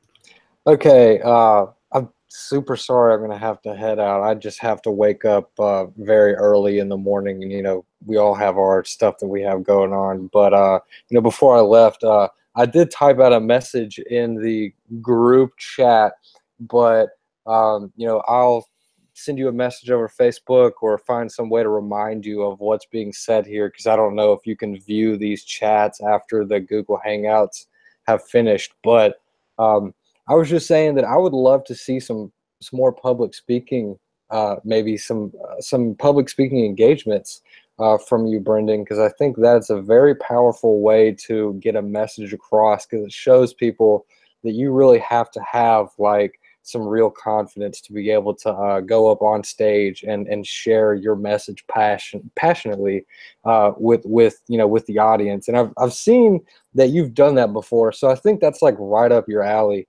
But you know, you could ask, you know, you could find a university professor who would be willing to sponsor you, which is not really that hard, especially if you're sending a message of community and bonding. You could totally find a professor that's like in humanities or something like that that would be willing to represent you, because oftentimes that's what has to happen in order for you to speak at a university. But you could totally do that. And that would be great, because, you know, you could always say that you've spoken at a university, and that's always great for credibility. But, you know, as well, you could also do something like setting up a stage in a public park or something like that, and bringing like a microphone amplifier and just basically talking, you know, just sharing your message. You know, even if there's not like a huge crowd that comes around and surrounds you, just sharing your message, you know, that can be very powerful to people. You know, just the people who are just walking by, you know, if they just hear somebody's on the microphone, you know, saying things, you know, like, you know, that we should all come together and connect, and we should drop our boundaries, and we should really just allow the love to flow through us freely without any sort of stipulations for what we will and will not allow ourselves to feel love towards. So, but I think, you know, that you know, and then the documentaries would be a great thing for you to refer to once people see that you've been doing public speaking, and of course, you know, all the other paradigm shift videos and the and the group meetings like this. So, you know, I think that incorporating maybe a few more public speaking events might be massively beneficial for the whole movement. So thank you again. Sweet. And I hope you guys have a great night, and I really hope to see you guys again next week. I would love to if you guys want to add me on Facebook, just add me, and I'll accept you, and I love to connect with you guys, and I love talking with you guys. So I really appreciate it again, Brendon, and thanks again. Awesome. Thank you, Forrest. And yeah, definitely taking note of your suggestions there. Yeah, with school starting up, I feel it would be very interesting to see if I might be able to get my door in the nearby university college as a possible speaker for some classrooms there, whether it be Like through the arts and humanity or even through like a media class or something like that. It's possible. It's possible, especially having been a graduate from both the nearby schools and stuff. And yeah, even just kind of what you were saying, it's something I've been having in the back of my mind for a while, but again, just the way this life works, there's just so much like stuff happening all the time. But I still have my like the looper that I've rented from like a while back with a speaker. So I have like the looper pedals for making music and stuff. And yeah, I did it once just kind of as a testing, but I do want to actually just like spend an afternoon where I just go downtown and just like do some like looping music, but then like talking over top of it and just doing some like live meditations on the spot or reading some poetry, and just kind of like having a free hug sign set up nearby and just kind of making like a little interactive love circle for people to get involved with and to see, and hand out some free buttons and stuff like that. So yeah, no, thank you for sort of feeling that too, because I think as much as I can do that, that's something that anybody can do too. So that'd be super cool, man. Cool. Well, good. You could totally do it. I've done it, and I don't have the credentials that you had, as far as, having graduated from, one of the local universities. I didn't have that. I had, a little bit of help in a different way, but, and then I was I think I was 20. I just turned 22 whenever I had given this lecture. So they're not afraid to, have younger people, because they might look at you and think you're pretty young because you're 30, but you don't look it at all. But don't be afraid for any reason to ask, because speaking at a university, it's definitely, having done it, it's like one of the most fulfilling things, especially after you've spoken, to an audience. And then after that, people are literally lining up to talk to you. Like, people are waiting in a line to have some FaceTime with you. That's like one of the greatest feelings, you could ever have. So, and I know you could totally do that. So thanks again, Brendon. I'm sorry to interrupt you, Dayne. You're a super cool guy and your music's great. So everyone go check out Dayne's music. So, okay, guys, you have a good night. All right, Forrest, all the best. Looking forward to hearing how the weekend goes and if your retreat happens. But until next time, we'll touch base then. So, all right. Awesome. All right, thanks, Forrest. Take care, man. Much love. Sweet. All right. So, again, the idea of public speaking and stuff like that. Yeah, that's a great form of shiftivism there. And again, shiftivism, that can be anything. That can be, shiftivism is the act of like intentionally planting seeds to help assist with the shift in consciousness, but it usually refers to like engagements that you can do physically, within your community and things like that. So again, that's where like things like free hugs, conscious sign holding, art on the street, things just to get people inspired. So get the gears rolling. But again, I like the idea of like just having a megaphone and like reading some like sweet poetry, some conscious poetry on the street. That'd be kind of cool. So I want to go back and just kind of touch base with Dayne. And Dayne, I wanted to be able to ask you just kind of like in a general discussion topic here. One thing that you didn't mention it within your introduction, but you're a very adamant about fasting and your diet and things like that, or you have a very particular diet. And I'm just kind of curious if you can just talk a little bit about that, because I feel it's just something that might just give some people some additional ideas and insight, and a little bit more of an understanding of like what the body needs and how it functions and how it can function when we sort of like take away the things that we think we want and focus on more what it is that we really need. So, Dayne, I'll pass it back to you if that's something you're cool with talking about. Go right ahead, man. Yeah, of course, man. So like for me, part of the, I guess, ascension process and just like the shift in consciousness and like the raising of the frequency of the planet and the body has kind of corresponded for me with like some shifts in my diet. Beginning around 2012, well, let's see, earlier than that, I remember watching this documentary on like GMOs when I was in high school. And that was kind of the first time that I had my eyes open, I guess, to a lot of different things, really. One of which, of course, was like genetically modified foods and how they have the capacity basically to render other plants of the same species unable to reproduce because they would cross pollinate um, and basically render those heirloom crops sterile in a sense. And I was also kind of like exposed to things like how pesticides are super harmful to all life, and all that kind of stuff. So when I got to college, and even before that too, I started to get into like health foods and eating organic and non-GMO project certified foods.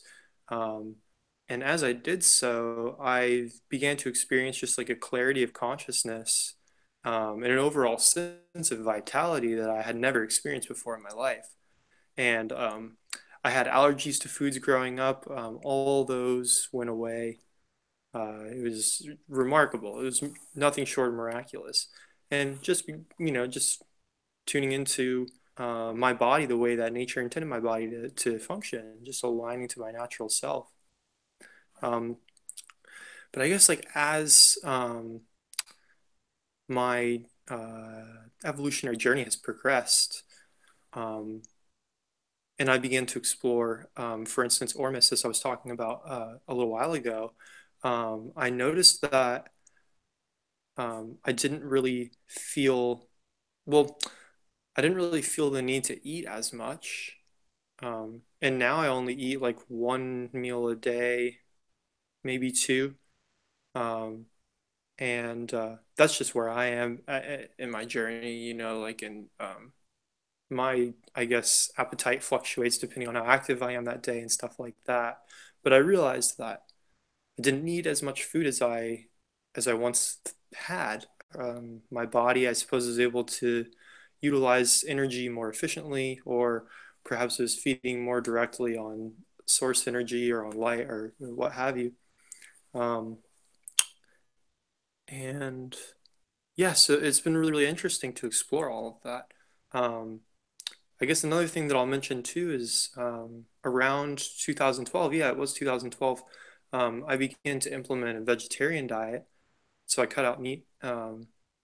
And that was another thing that really led to a huge shift in my consciousness, and just like seeing the cycle of how, like factory farming and stuff like that was impacting the earth in not so great a way, and how, it takes like 10 times as much land uh, to feed a cow that's going to be slaughtered for food, um, than it does to just use that land. I don't know if I'm like wording this correctly, but I hope you guys are getting the point.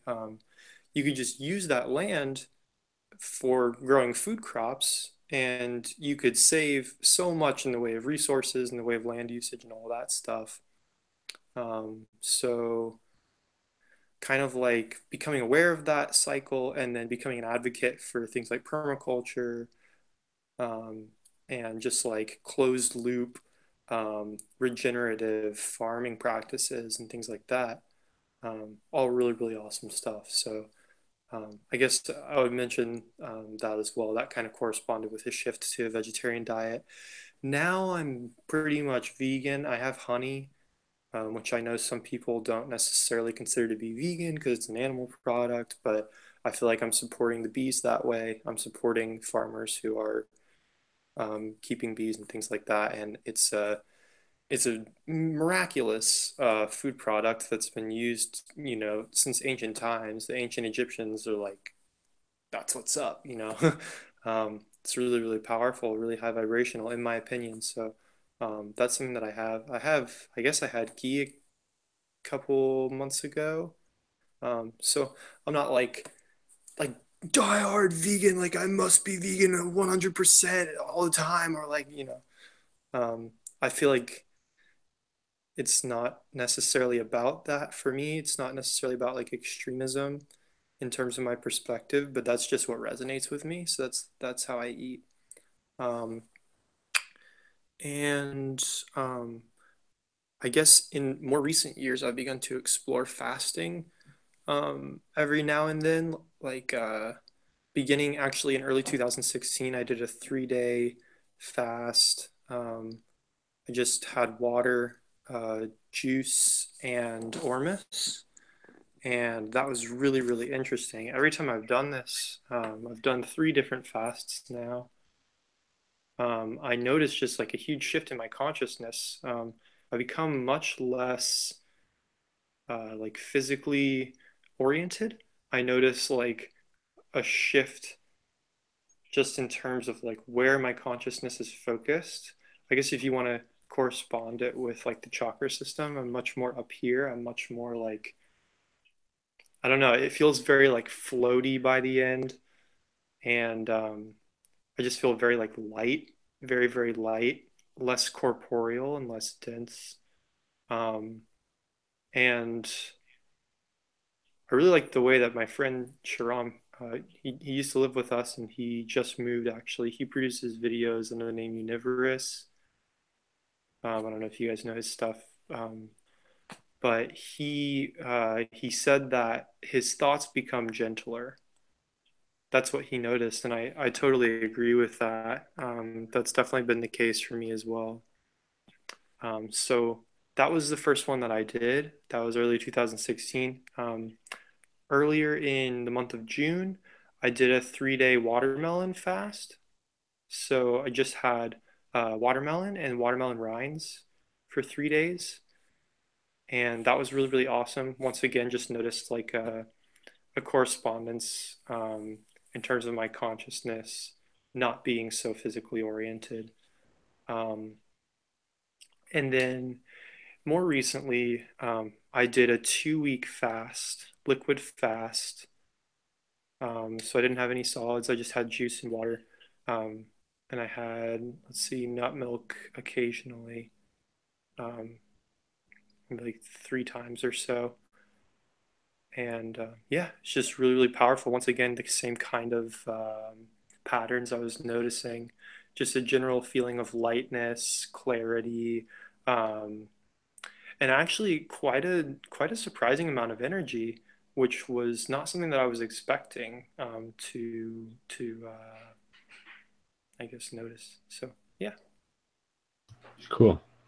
Awesome. Thank you, Dayne, for sharing. I know that, the topic of diet is an ongoing topic of fascination for people, and as it rightfully should be. And so again, just from you taking the steps towards being able to experience that for yourself, I think is beneficial for the entire community to just be able to say like, look, like you can survive this way, like you can do it this way. And of course, everyone's got to find a way that works for them. But yeah, I mean, even just kind of what you were saying, the idea that, kind of like with where you're at now, like you eat like very minimal amounts each day. And I think that's really cool in my opinion, because so many of us are just like on a regular basis eating far more than we need, and how much of that is just because of like habits and routine and addictions and stuff like that. So it's really powerful to not only look as diet as a way to be able to change the state of our body physically, but also to be able to just change the relationship that we have with food mentally as well. And yeah, kind of maybe just kind of like before we switch gears here, so like if someone were to be like dramatically shifting their diet, whether it be through like fasting or just like in some way or another, what do you feel would be like the top 3 like benefits that you've experienced through your own shift within your diet, and kind of like how has that kind of like allowed you to expand yourself within your spiritual path, so to speak, or how has that shifted Right. your consciousness, so to speak? So Yeah. I guess like one of the things I noticed was just once again a general sense of clarity of my consciousness that I hadn't experienced before. I began to implement these shifts. So, you know, I was able to just focus better. My memory was sharper. My visual acuity was sharper. I just felt more in tune with myself, with my environment, all that kind of stuff. How about, sorry, not to interrupt, how about with your creative process, like with your music? Oh man, it shifted everything. I just felt like I was really able to, like, once again, just focus on my craft to a much greater degree. My practice routine just felt more efficient. I felt just more like in it, like more like capable of executing on my instrument, and also just like because music production is quite detail oriented as well. So I felt like I was able to just like get into those details more like confidently, and just take that on.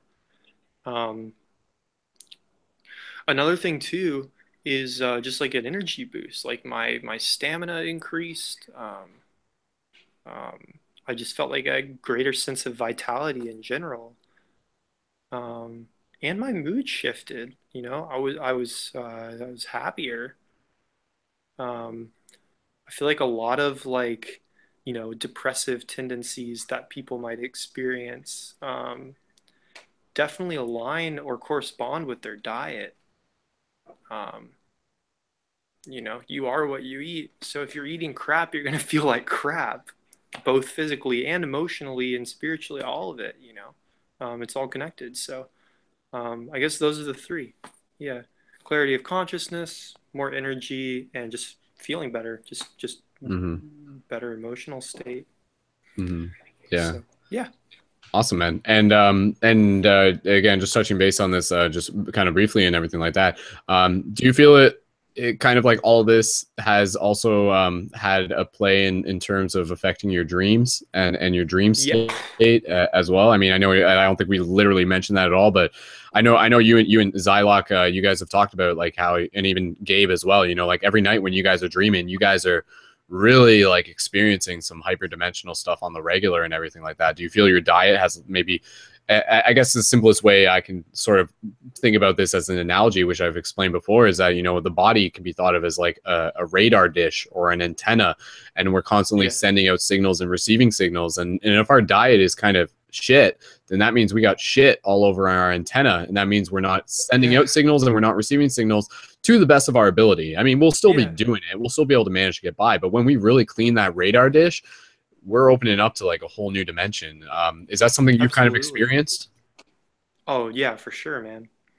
Yeah. It's been profound in terms of my ability to participate with my dreams in a more conscious way, to remember my dreams, all of it. Yeah. Because once again, it's all connected, you know. All the various facets of reality, you know, the dream state, the waking state. I just feel more present in both of them. So, yeah, but I'm glad you brought that up because that's a huge part of it too. Clearing all that stuff out will enable you to be able to participate with the subtler aspects of reality, the dream state, meditative states, all that kind of stuff. Clairvoyance, telepathy, extrasensory perception, heightened sensory perception, intuitive faculties all skyrocketed when I began to clean my system out. So yeah, just recommend it for every reason that can possibly think of.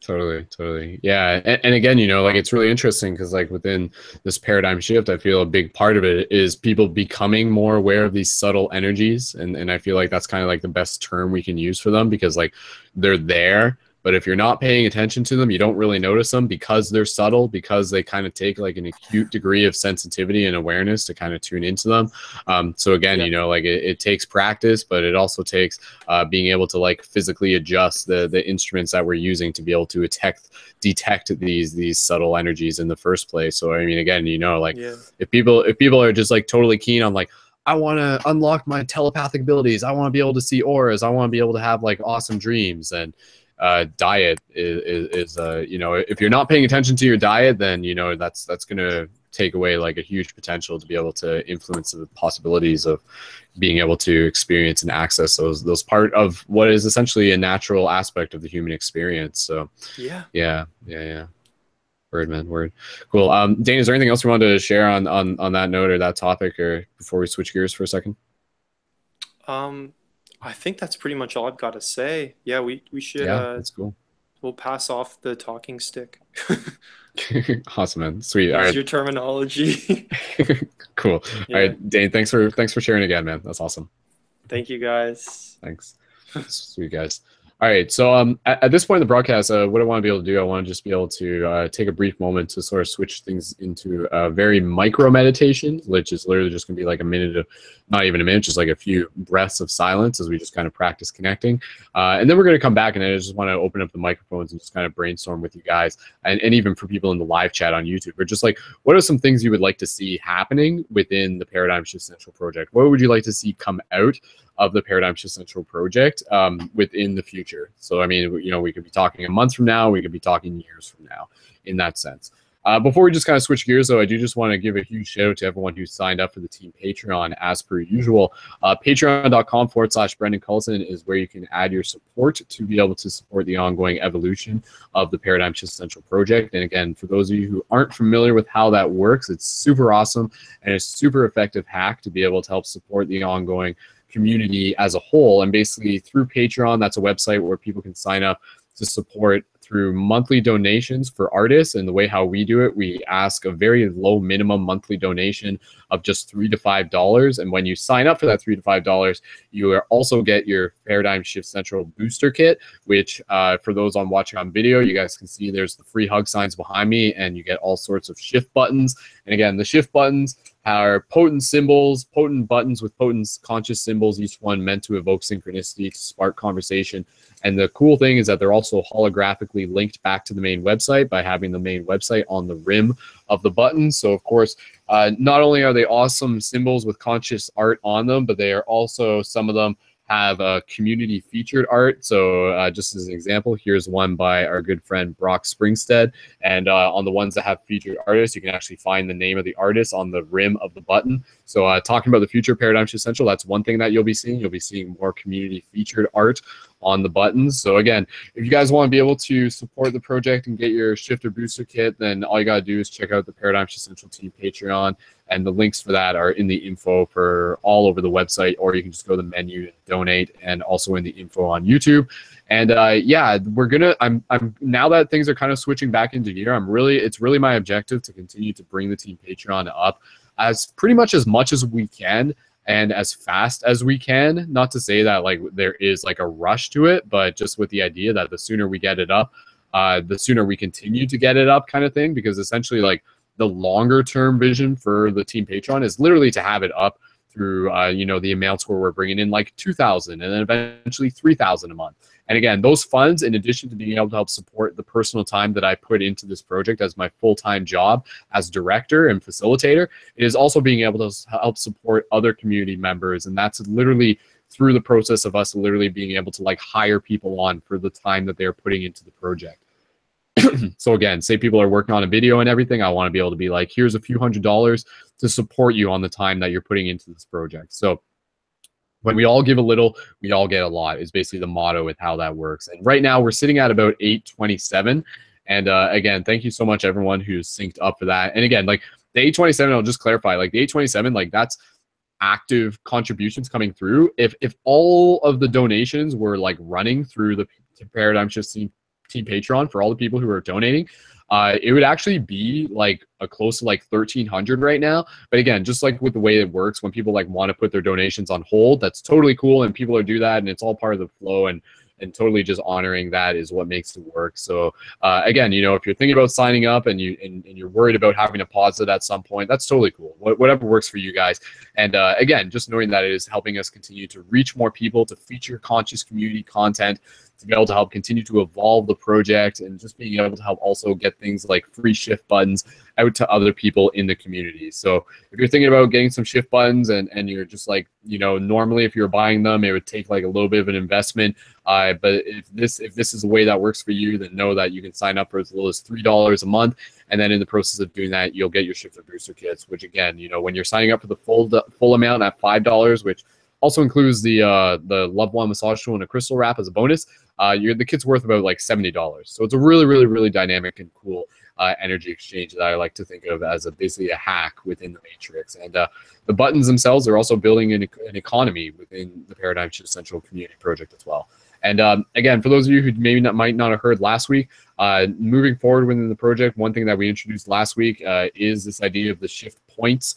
And the shift points are a form of economy that we're creating within the Paradigm Shift Central community for people who are contributing conscious content through the creation of quest journals and conscious articles on the main website. So you can contribute a conscious article and you get 10 shift points, and then you can use those shift points to actually be able to exchange those for things such as shift buttons in the future once the team Patreon reaches a certain milestone, which we'll be continuing to move towards. So there's lots of different ways to be able to get awesome gear and awesome conscious swag and awesome, again, tools to be able to help accelerate the shift where you are. So the free hug signs are laminated, so those are another little upgrade that we've added into the project within the recent while. So thank you again, guys, to the team Patreon, and again, patreon.com/Brendon Culliton. And for anybody who's maybe listening to this live, if we can actually get like a sign up live within this broadcast, then I will throw in a free Light Guardian crystal for whoever signs up like live during this broadcast. And if you sign up afterwards,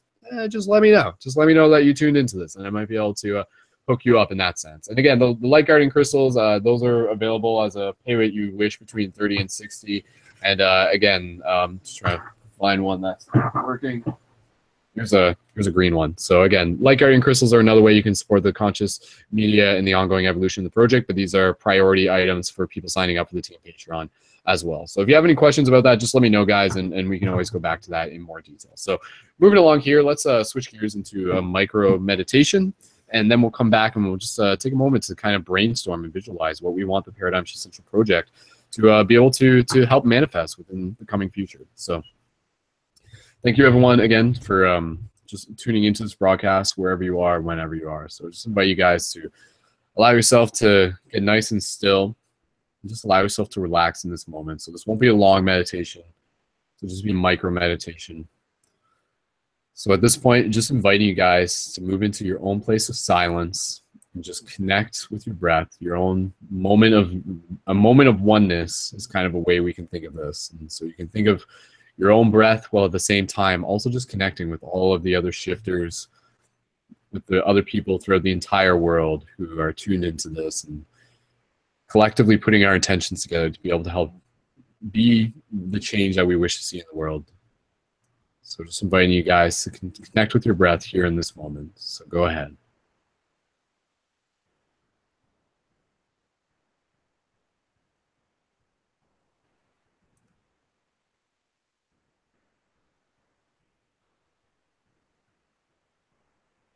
So just a few breaths here, gentle inhales and exhales.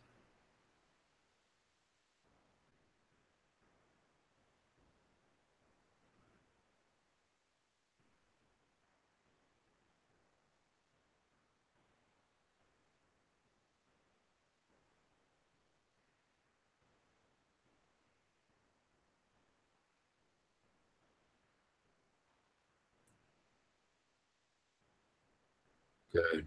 Just allow yourself to feel this calmness. And just take a couple more breaths here and gently bring yourself back.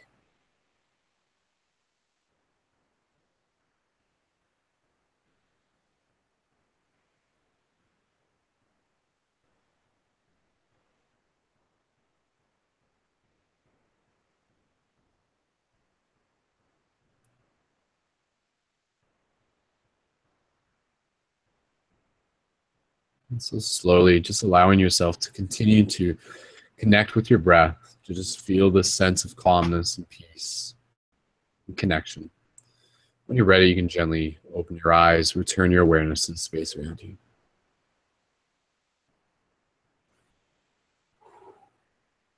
Awesome. Beautiful, guys. Cool. Okay, guys. So again, just using that meditation to kind of allow ourselves to bring ourselves into alignment. And yeah, we're just going to move forward a bit with some brainstorming, and then from there we'll go into just again opening up the talking circle for any other closing thoughts, and then we'll do a quick tarot card reading, and then we'll be doing another meditation, and then we'll wrap up this broadcast. So that should be even about less than an hour from now. So I was writing earlier, just focusing on the core objectives within the Paradigm Shift Central project, and this is just a short list. This isn't the entire list. But at this point, I just want to be able to invite you guys to brainstorm, and this is including people on the YouTube live chat, to be able to invite you guys to be able to help think of what it is that you would like to see come out of the Paradigm Shift Central project. So you can think of the Paradigm Shift Central project as a community, as a portal in a lot of sense. So, you know, it's like a way for things to kind of like travel from these ethereal realms and for them to come forward into this physical dimension in that sense. So some of the objectives within the project are to create engaging and productive community space. So that's a very core objective. That's exactly what we're doing here. But again, that's also related to being able to create the physical space for physical paradigm shift communities. And I know we didn't totally get into that within this broadcast, but again, a big part of this whole project is about encouraging you guys to help create physical meetups where you are. And whether you're calling them paradigm shift communities or otherwise, that's okay. But just finding a chance, creating a chance to be able to help create engaging and productive community space. So other core objectives: to inspire people, to create an evolving conscious team of shifters, to create a platform for education, to help teach people how to create conscious media. That's obviously a very important one. Again, you know, I started this project as just kind of a natural branch from me creating YouTube videos, and I was just like, oh wow, you know, like conscious media is such a powerful thing. I want to be able to help create a space not only where other people can share their conscious media, but also learn how to create conscious media. So that's not just video, that's also writing, and that's also art. It's lots of things. To feature people's content is another core objective within this creation. So again, thinking of Paradigm Shift Central as a platform for us to be able to share our voice. And again, if you're on the main website, you can go through and you can check out a lot of the community content already under the videos and under the quest journals and conscious articles. So moving forward, we're going to be focusing on a lot more of that, especially because of this day and age, with the way Facebook's moving. It's very challenging for somebody to have, you know, who might have a very powerful message, for them to like build an audience through Facebook can be a very challenging thing.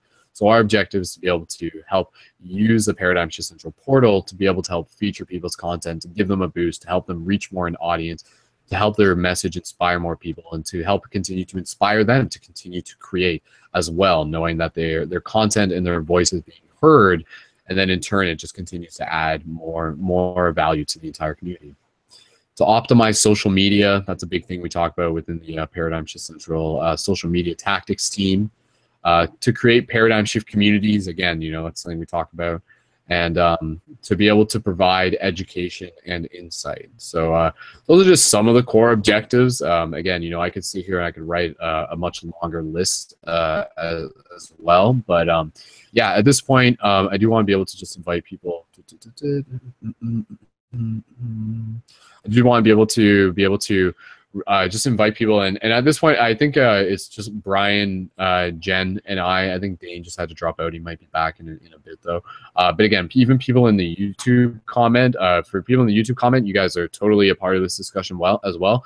So yeah, just kind of opening up the microphones, and maybe I'll just open it up to Brian as well, and Brian's a very ambitious thinker, so I love to be able to just kind of hear some general ideas of some thoughts and what it is that we can help bring into this reality through the Paradigm Shift Central project in the future. So I'm taking notes on this one, guys. So Brian, just passing the talking stick over to you. Any general ideas you'd like to share on things you would like to see for the future of the team? I can talk forever about the future, man. Like right now, the current state of being, I was mentioning that telepathy does exist for a fact. Like you can't undeniably prove that it didn't happen, because I read this book by Michio Kaku, who's I think, Japanese American, and he's from Harvard, and he's an astrophysicist, if I'm not mistaken, like Neil deGrasse Tyson, Carl Sagan, and all that jazz. And he wrote this book in 2014 called The Future of the Mind. And in it, he talks about how in the future, not only am I going to be able to sculpt with Oculus Rift, like right now in the sky, I can just carve things and shoot a gun and it'll blow up foam for me to play around with, you know, like all virtual. But I'll be able to think sculptures. And what he gave a demonstration of in his book Future of the Mind, he talked about in 2013, I think it was, there was someone was able to telepathically communicate YouTube. And how they did it was that they hooked up electrodes intrusively into the mind. So that means they had to actually drill into the skulls of people's minds and hook up electrodes, which sounds extreme, but these people were quadriplegic or paraplegic and just wanted to help bring science into further fruition and to help them live better lives. And with this intrusive electrodes in the brain, one person watched like a 10-second video on YouTube of like a circle in this corner, a triangle in this corner, and a square in this corner. And what that did, with certain colors. And so they watched the 10-second video over and over again as a loop for 4 hours and memorized it in their heads. And then it was telepathically communicated to another person in a different room who'd never seen the video before. And it had, and he was able to see blurrily or blurred images of it without ever actually seeing it. So, and it's interesting to think about because also our scope of vision is different too, because everyone sees color differently. And men, 1 out of 9 men are colorblind, and that's if they don't know it or do know it. And usually it's red and green. I used to be a paint chemist. That's how I know that. I had to be tested for color blindness, but that's aside the point. I'd like to talk about, there's 2 things I can talk about. How we are going to dive into the internet, like with our minds, or I can talk about how we're going to clone dead people in the future. Which would you like to talk about? Dead people. Brian, well, what if before we get into that, I just kind of want to reiterate, just kind of like narrowing in, rather than just talking about like what we want to see for the future, just kind of focusing on like what we would like to see for the future through the Paradigm Shift Central project. I'm not sure if there's maybe a little bit of miscommunication there. No. I want to just communicate. I want to communicate what's available, and then what I would like is for people to meditate on these thoughts and think about how we can use this in the future. That's why I bring these up. I don't mean any not disrespect, but not like I'm not paying attention to what you're talking about. Because if I'm able to communicate these ideas with people, like I'll talk about real quickly, nanobots in our minds. If he's laughing his ass off. I sound crazy. I've been talking about this since 2011, man, and people think I'm crazy talking about it, but we're going to be able to, right now we have this playing field where we got Sansar, we got Second Life, and we got Paradigm Shift Central. They're goggles. And what's coming out within the next 5 years, there's a student at University of Michigan that's creating a non-invasive controller that goes on your head like a helmet, right? And you think you have to calibrate with the controller up, down, left, right, forward, and back with your mind. And when you are able to do that, you're then able to control an avatar. And they've even driven cars with thought alone, not even using a controller like for a video game. So like with this ability, what we're getting into is into a very spiritually deep like way of living. We're going to be balls of light within possibly 100 to 200 years if we want to be. We can live in this biological body if we choose to be, or we could just naturally, like there's the San Junipero episode. Remember we watched that of Black Mirror? Yeah. Yeah, and that's what we're doing. That's what Sansar is. It's just one step closer to San Junipero on Black Mirror. And yeah, whatever you want to talk about, I'll talk about whatever. I have an idea for the future of Paradigm Shift. You could Okay, have like go ahead, Danny. like a 5-word limit for each person. So like, each screen gets like 5 words or 1 word. Just like shit. Oh my god. I don't know. Danny's crazy. He jumps around when he's under too much pressure. He just like blows up. It's fun. It's all just practice. You see the beauty in that, though? It would be so fun if there were like simplifying 15 screens and someone says like 1, 2, 3, 4, 5. Just grab it. And then the next person is like 6, 7, 8, 9, 10. And then the next person says, you know, it would like. It's like hive mind practice. Yeah. Because sometimes one person talks for so long that it like, I don't know, people in the audience might like lose interest, but like it could be like you have to get your point across in like 2 sentences. Gotcha. Yeah, I see that though. Maybe like 5 sentences. We could have a rapid round. We could have a rapid round, or we could have we should have open mic or something some point. Like, why don't we open up the mic? Just like open it up an hour before. Could we have everyone talk at once? What if we could all just like start screaming? That was fun when we had that moment when we were all just like let's go give a shout out to. Woo! This is Dayne's first podcast, by the way. You know what I mean? Like we're just experimenting. It's a new experience for me. I like it. It's really interesting, and it's really cool that people are from like such, diverse geographic locations. Yeah, because he's not from Michigan. I'm not. I grew up in Omaha, Nebraska, and I've traveled all over the country, and like, I love the way that the whole country is represented. Yeah, it's great right now.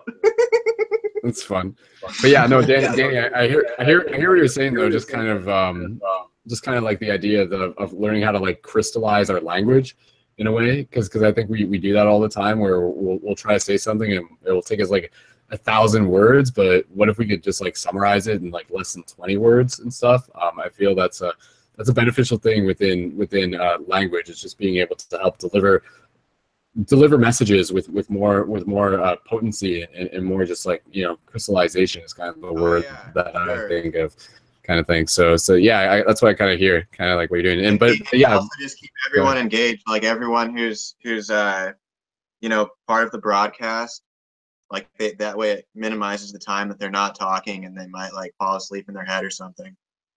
Yeah, go ahead, Brad. Maybe what we could do before, that half an hour before, we could start creating a screen of a thought bubble. You know what I'm saying? And then we talk to each other before, and we can just immediately go to those points in conversation and keep it more interactive, where people are changing between each other. I don't know. Mm-hmm. I think it's pretty. I think it's pretty good right now too. I like the talking stick aspect, but yeah. Danny, can you talk about free hugs? What do? You go in like dude, you gotta check out the website. The public. You gotta check out the website. Yeah. Just going back to Brian, but yeah, no, free hugs is actually coming up in the comments section on YouTube as well. So we'll actually get to that in a second. So a little bit of a sync there. But yeah, like that's one thing, Brian, that you were kind of saying, like the idea of being able to have visual representations of things while we're talking about things. I think is one thing that I do want to be able to implement more into our broadcast. One of the things that I want to be able to do, I want to be able to like get a new laptop so that I can like use more programs, because my current Macintosh is like kind of it's like slowly becoming obsolete, unfortunately. But yeah, like once we kind of upgrade some tech, we'll definitely be able to kind of like upgrade the abilities within the broadcast, but that will take a little bit of practice. But we do have some resources and stuff for that, and yeah, like getting into a variety of different broadcasts is one thing that I want to be able to do. What Brian was saying, the idea of like having like open mic or having a broadcast that's specifically like short stories and like poetry reading is one thing that I want to do, or even like musical stuff is one thing that we want to do, is just being able to invite people into that creative space where, again, and this is a reminder for everyone, is that the reason why we create these discussion circles is really practice. Again, it's practice to be able to talk about the things that we don't normally get a chance to talk about, right? So like that way, so you can come on to Paradigm Shift Radio and you can practice talking about some like crazy stuff related to like telepathy and nanobots, and then you can talk to some stranger about it at a bus stop, because you actually have like a little bit more familiarity with how to be able to communicate the ideas that are so like just incredibly like abundant within a lot of our minds and stuff like that. So it's a very interesting process to be able to like filter in the the scope of the entire cosmos through the words that we can share. But we're doing it. We're practicing. It's all good. So so Brian, I'll pass it back to you guys. Just a couple more suggestions, then we're gonna go to the live chat comments and get a couple things there, and we can talk about some free hug stuff and stuff too, and we'll check in with Dayne and Jennifer as well. Brian, just pulling back your mic. Any other suggestions on, again, things you would like to see for the future, coming through for the future Paradigm Shift Central, be it, you know, little or big? I think we need to have virtual meetings on Sansar when time comes, or Second Life, one of the two. And I think we should, but I don't have any. I'd have to explore the islands. You know, we could actually do the free hugs in Second Life and get people to come to Sansar. You know what I'm saying? There's the whole virtual aspect that you could be. I've heard that there's virtual DJs that there's this guy that quit his day job. He's making $100K a year plus, and he's online and he's throwing DJ parties in Second Life for people around the world throughout the whole day for like 2 hours, 3 hours a piece. And like there's different time zones in every part of the world, so he works from morning to night. You know what I'm saying? Like there's all these. It's weird how the world has different time zones. That's what blows my mind too. You know, like we're talking to people in Australia and London, New York City, and wherever. You know, it's like it's a real mind trip. Dude, how long have you been doing this podcast? It's really cool. Thanks, man. Thanks. Yeah, I'm glad you guys synced up through it, and thank you for Brian for connecting us. Yeah, the podcast through Paradigm Shift originally began as like a slightly different version back in 2012, and then we kind of shifted things over into Google Hangout, and yeah, we've been doing it ongoing ever since, and we'll probably do it for a couple more centuries at least. That's so forever. Yeah. Forever. So there's a big archive right now. But yeah, Brian, I like that idea of doing like free hugs in like Second Life or Sansar. That's an interesting idea. It's funny because like the Second Life thing, it was actually something like back in 2012, me and my friends actually dabbled with it, and we actually like created Second Life profiles and stuff.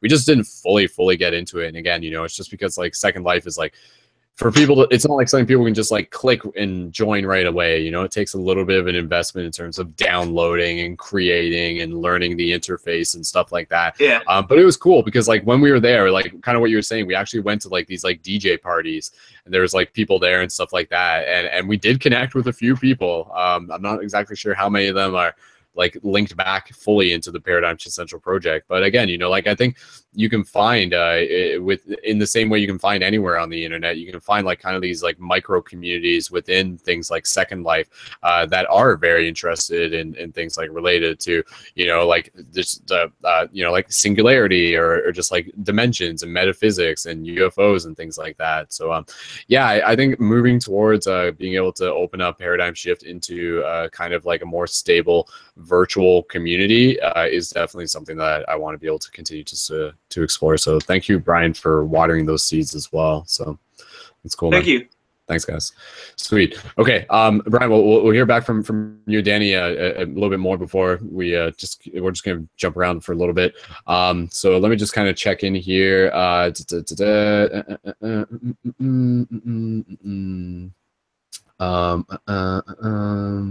Sorry guys, I'm just kind of reading a little bit here. So yeah, some of the comments that were left within the YouTube comment that I managed to capture and copy, not having this username, said one thing. Again, the question is like, what are some things you would like to see within the future? What would you like to see come out of the future of the Paradigm Shift Central project?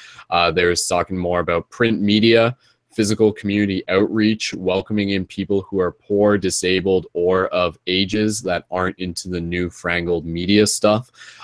Absolutely, totally. And again, you know, like a lot of that has and will continue to be a core aspect of the Paradigm Shift Central project. But I think definitely being able to bring more attention and focus to it is something that we do want to be able to do more of. Obviously, like some of you guys have seen my videos within like doing free hugs and things where like even as doing like the Mystic Spider-Man stuff, which again, is like me doing free hugs dressed up as my own version of Spider-Man, which is like the Spider-Man who who is trained with Doctor Strange. That's why it's known as Mystic Spider-Man. And again, it's like my own version of Spider-Man, basically, where I'll be like doing like free hugs, and I'll be going out and I'll be like helping homeless people on the street and just creating those connections and having those face-to-face interactions and things like that. But again, you know, like the thing that's really cool about Paradigm Shift is us really encouraging people to do things like shiftivism, to hack the matrix from the ground level. Going back to the idea of Skull Babylon, my YouTube channel, Skull Babylon, one way of interpreting it literally means like rebirthing Babylon from within. So a lot of people will be like, you know, like, oh, Babylon is like the enemy, or, you know, we don't want to deal with it and stuff like that. But I'm all about like, let's like go into the heart of Babylon and change it. Let's go downtown into our cities and do free hugs on street corners. So that's exactly where we need to be. That's exactly where it's going to happen.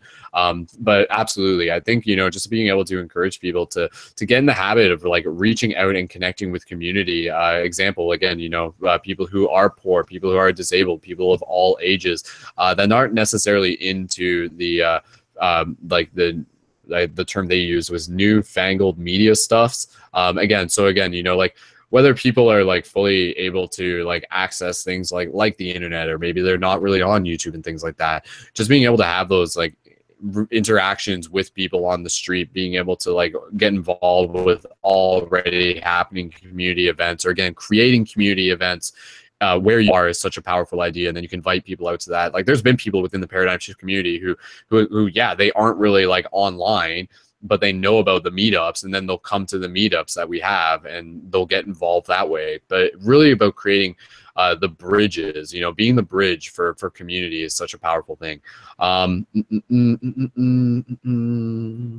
Yeah, so again, not having this, which is leaving another comment, said one thing I'd like to see is expanding in ways to reach people outside of the focus of visual electronic media. We're leaving out a large segments of the population. So again, you know, like within the Paradigm Shift Central project, media is a big part of it, but it is not the be all end all of it. And again, you know, just a summary for those of you who aren't entirely familiar, because sometimes it's so obvious we just don't always reiterate it, but the really core tactic that we do, that we kind of like refer to as Hugs 2.0, is when you do free hugs and you happen to have shift buttons on you, and then when you give someone a hug and you connect with them, you have the opportunity to give them a shift button, which again connects them to the Paradigm Shift Central project. So like rather than just doing a hug and then going off in separate directions, our tactic that we encourage people is to do free hugs, use the shift button, and then establish that connection, and that links them back into the project and the ongoing community. Because again, I think, you know, the biggest, and I've kind of said this way back in many different ways, but I think like the solution to a lot of the world's problems like is community. You know, it's about creating those connections. Like this world is suffering from this like epidemic of disconnection, from this epidemic of apathy. And so some of the ways how we resolve that is through creating connections. It's by going out of there and talking to people, and not even doing it on camera, like doing it off camera. And that's, again, that's the game. That's the game that is like this ongoing shift in consciousness that we constantly encourage and reiterate through the project. It's encouraging guys to go out there, to follow your intuition, to challenge yourself, to talk to strangers, to meet people at bus stops, to look for people who, you know, might be someone who you can assist and help with, and to just be there and to help lead by example, regardless of whether or not anybody is watching. So, yeah, I'm going to be able to just kind of like read in through some of the more comments as we kind of go through this. Yeah,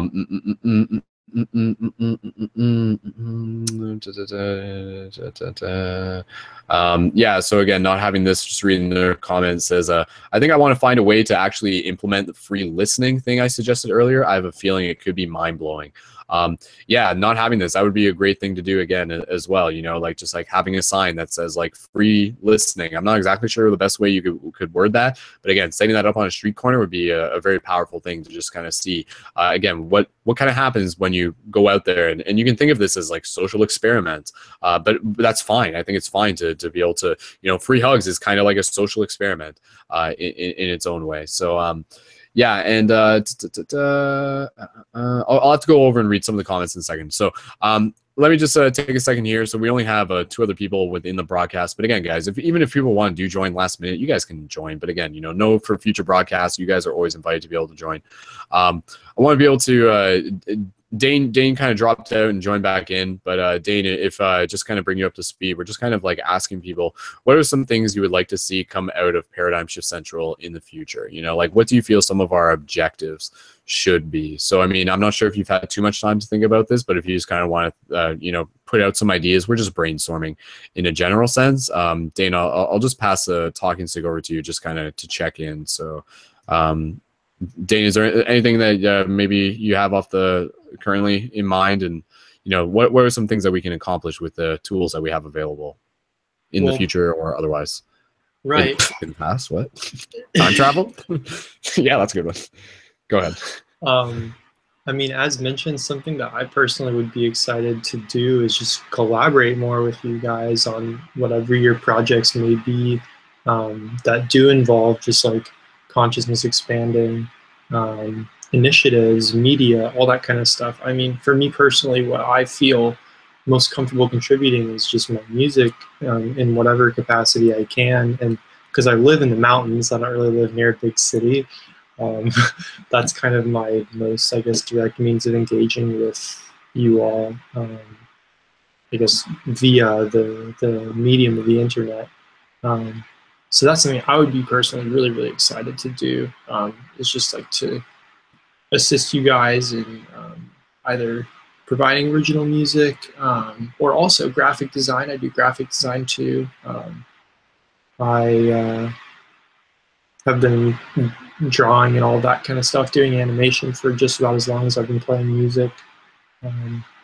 So that's something that I think is really cool. But yeah, it's cool, I feel like, to be able to engage with people through media that's like multi-sensory, you know what I mean? Because it's so immersive. And for people that do have access to the internet, that's a really, really powerful means of communicating a message, you know, because you can say so much, and you can hear so much, and you can see so much, but when you see it all at once, that's really, really impactful and powerful. So that's, I don't know, that's what's coming through for me in terms of like what I feel I can engage with on a relevant kind of scale. What I feel that I can directly contribute to. Yeah, just in terms of the skill set that I have to offer. So yeah. Yeah. Mm-hmm. Totally, man. Yeah, Dayne, thank you, man. And absolutely, like, you know, we've talked about it before, but just happy to go back to it. The idea of collaboration on media is an essential core part of what the Paradigm Shift Central project is. More so moving into the future, and again, a big part of that has just been about like creating the foundations for us to be able to do it. And for those of you who've kind of been tuned in recently, you know that as Paradigm Shift Central continues to evolve, which it's beautiful to see, like literally how it's changed over the years and is continuing to change. We're moving towards the idea of thinking of it in one way as being like a collaborative conscious media production team. So we can think of like the website as being like our production studio. And that's why like within the Paradigm Shift Central project, we have the different teams, and, you know, like that's why we have the music team, and we have the video production team. We have the social media tactics team. We have like all these different avenues for people who are involved with different aspects of media creation. But yeah, being able to collaborate on media is definitely something that you're going to be able to see more of in the future. And again, within this coming week, I'm going to be like really helping it activate the forums within the Shift teams. So again, for those of you who are looking to be involved, whether like it's through these broadcasts, one of the best ways is also through the interaction on the main website as we get into the habit of doing this. So again, I realize that like as a facilitator for this project, a big part of it is me helping steer the ship. So I want to be able to help steer the ship towards the collaborative content. And again, you know, even opening up to kind of what Dayne was saying, I would love to be able to create, you know, a meditative 360-degree video, you know, using, say, examples like music by Dayne, and using some like visual graphics by like Zylock or anybody else, by Parker, who's another guy within our team who does like awesome visual graphics, and then, you know, creating like this immersive experience. I've always had this idea of like,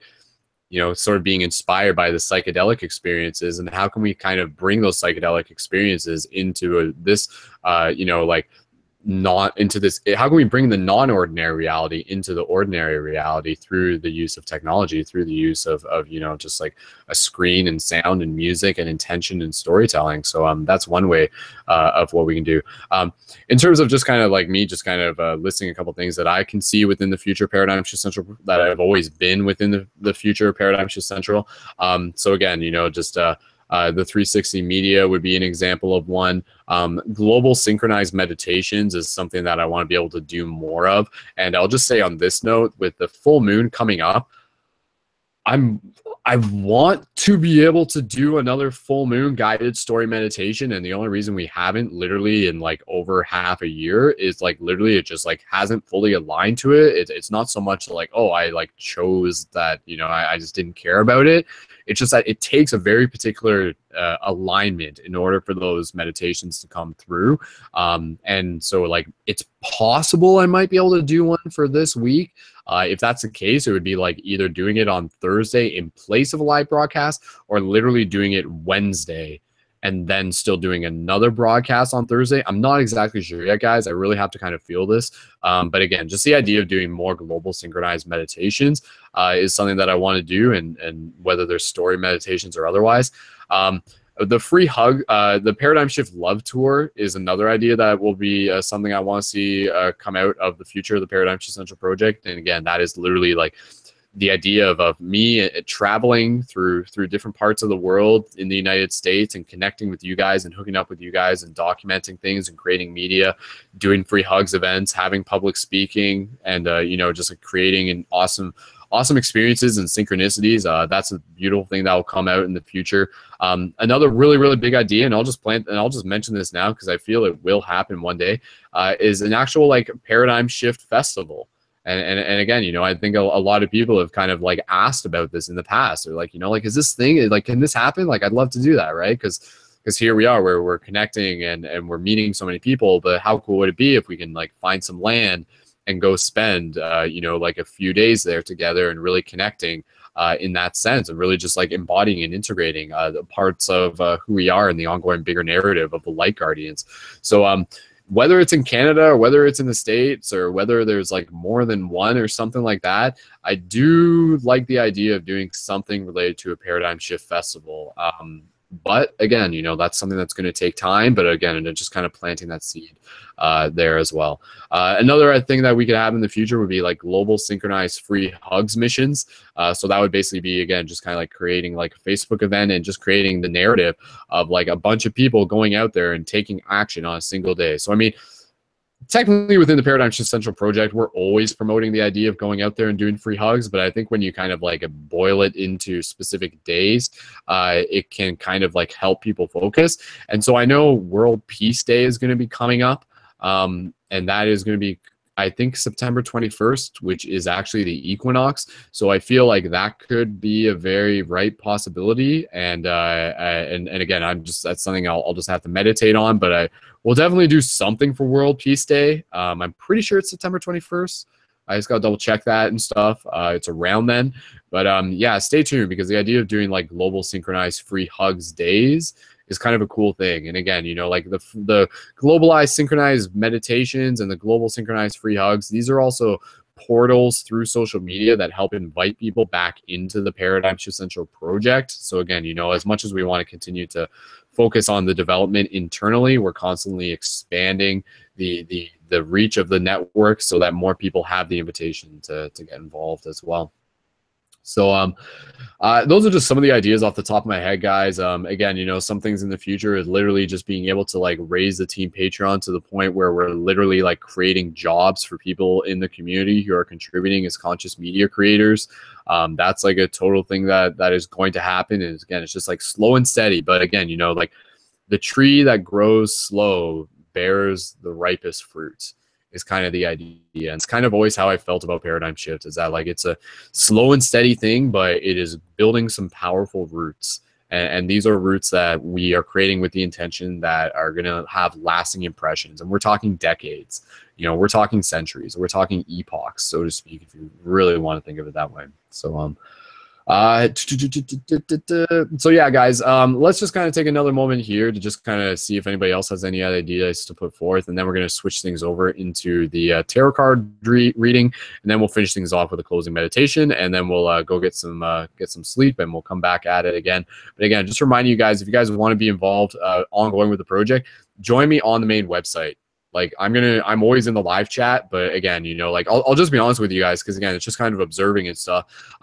There's not always a lot of activity on the live chat on the main website, but again, I think that just comes through habit and routine. So bonus points to anybody who gets into the habit of joining on the live chat on the main website. And again, also through the shift teams, when you create your profile, you can interact through there. I do my best to put things out through Facebook, but Facebook is again, a pretty crappy platform for being able to like operate something such as Paradigm Shift Central. So the best way is to just like put up a Facebook post and just telling people to go into the Paradigm Shift Central platform website. So again, paradigmshiftcentral.com is where a lot of exciting things are going to be happening ongoing. So for those looking to get involved, that's where you'll find us. So I'm just kind of going over again on the chats on the YouTube, and again, apologies for anybody else who's maybe comments I didn't fully get to. Looks like we're pretty caught up and stuff. But again, if you guys do have any other ongoing suggestions on you know, future stuff that you want to see within Paradigm Shift Central, then please just feel free to leave your comments and message me directly about that. This is a collaborative community project, so what we are creating together is the ongoing story. So, okay, just kind of opening things back up, checking back in. Brian, Danny, Dayne, is there anything else you guys feel you want to add at this point to the circle, be it ideas for the future for the team, or perhaps anything else before we move into the tarot cards? So, Brian, go ahead. Yeah. We're on right now, man. I'm sorry. You guys are always on. Go ahead, guys. Yeah, we were being wild earlier. Danny likes to dance, and we're having fun with the camera. So sorry for the picture-in-picture punkness. Like, it was just like us having fun. And we heard everything you guys were saying. It was just like we're trying to keep awake because we got this coffee here. You know, we're kind of we're like hyped up as hummingbirds right now. So I think it seems like he's accepted the apology. Okay, cool. All good, man. I love you guys. Love you too. I have this theory I'd like to get into sometime, maybe not tonight, but I think the aliens in UFOs that are humanoid are just us from the future. Like I could go into detail about like fruit flies having their DNA like a change generation wise, and also like they found a housefly that had a virus in its DNA embedded in it, and what that did is that it's actually in us too. Like it was a way for the predecessor in our evolutionary chain to survive with the virus, to like a bubonic plague knocking out the whole planet. But it lived by having the virus in its DNA, and it's still in our DNA. We found out too, and what that tells me is that in the future, like we're gonna like be able to change our DNA, like zip it, like how and edit our DNA, like beyond like the Gattaca dystopian sense, but also in a sense where we'll be able to be smaller beings, and then control UFOs. Like we're gonna actually do this anyway, like for poops and giggles. That's how I see it. But I'll go into that some other time. We're gonna wrap it up. Okay, cool. Yeah, stay tuned for a future episode where we talk about that. So cool. Okay, that's good. That's good, Brian. Thanks. And Danny, is there anything you want to add at this point? Even just expressing any like gratitude and stuff before we get close to closing things off. Thank you.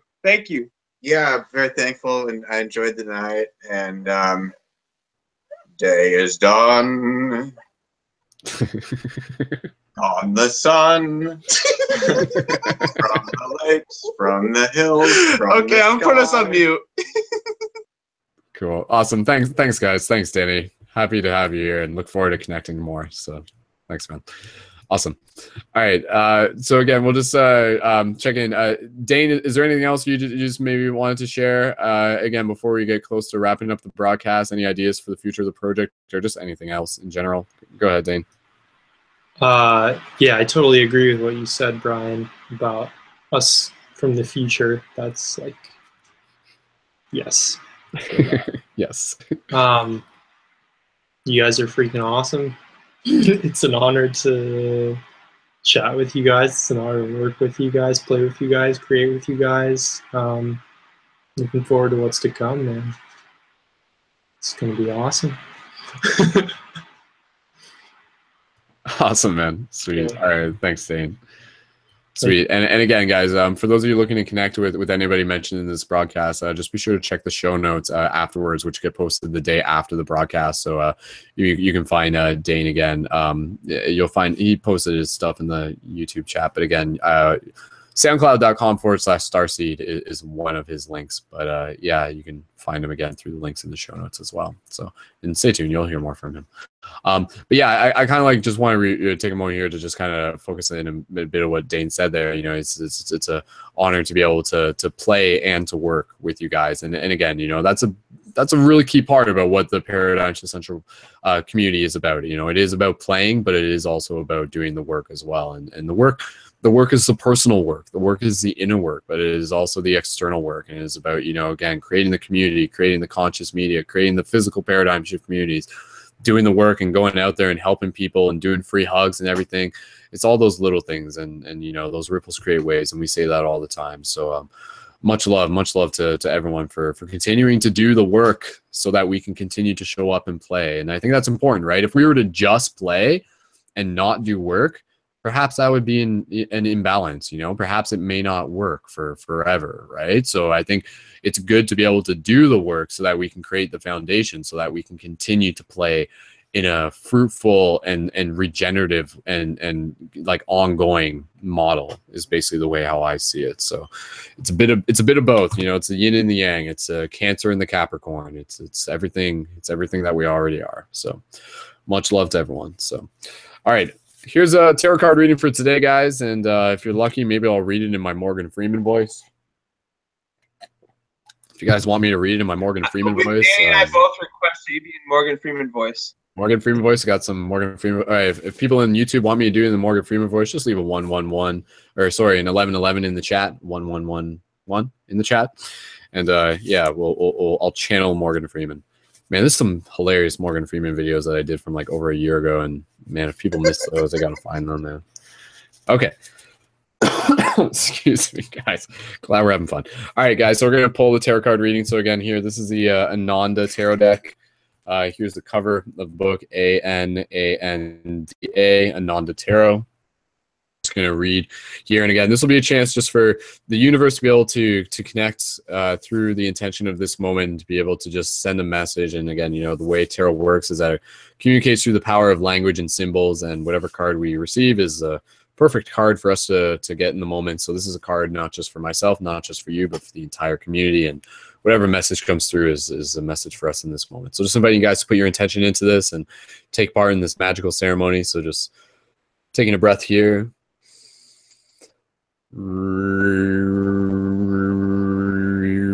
Putting in some magic juju into that. Oh, great universe, show us what we need to see. All right, what do we got here? All right, sweet, this one looks pretty badass. This is the Knight of Swords. Bam, bam, bam. So I'm just going to flip this open here real quick, guys. So just give me 2 seconds as I flip through the book. Knight of Swords. Here we go.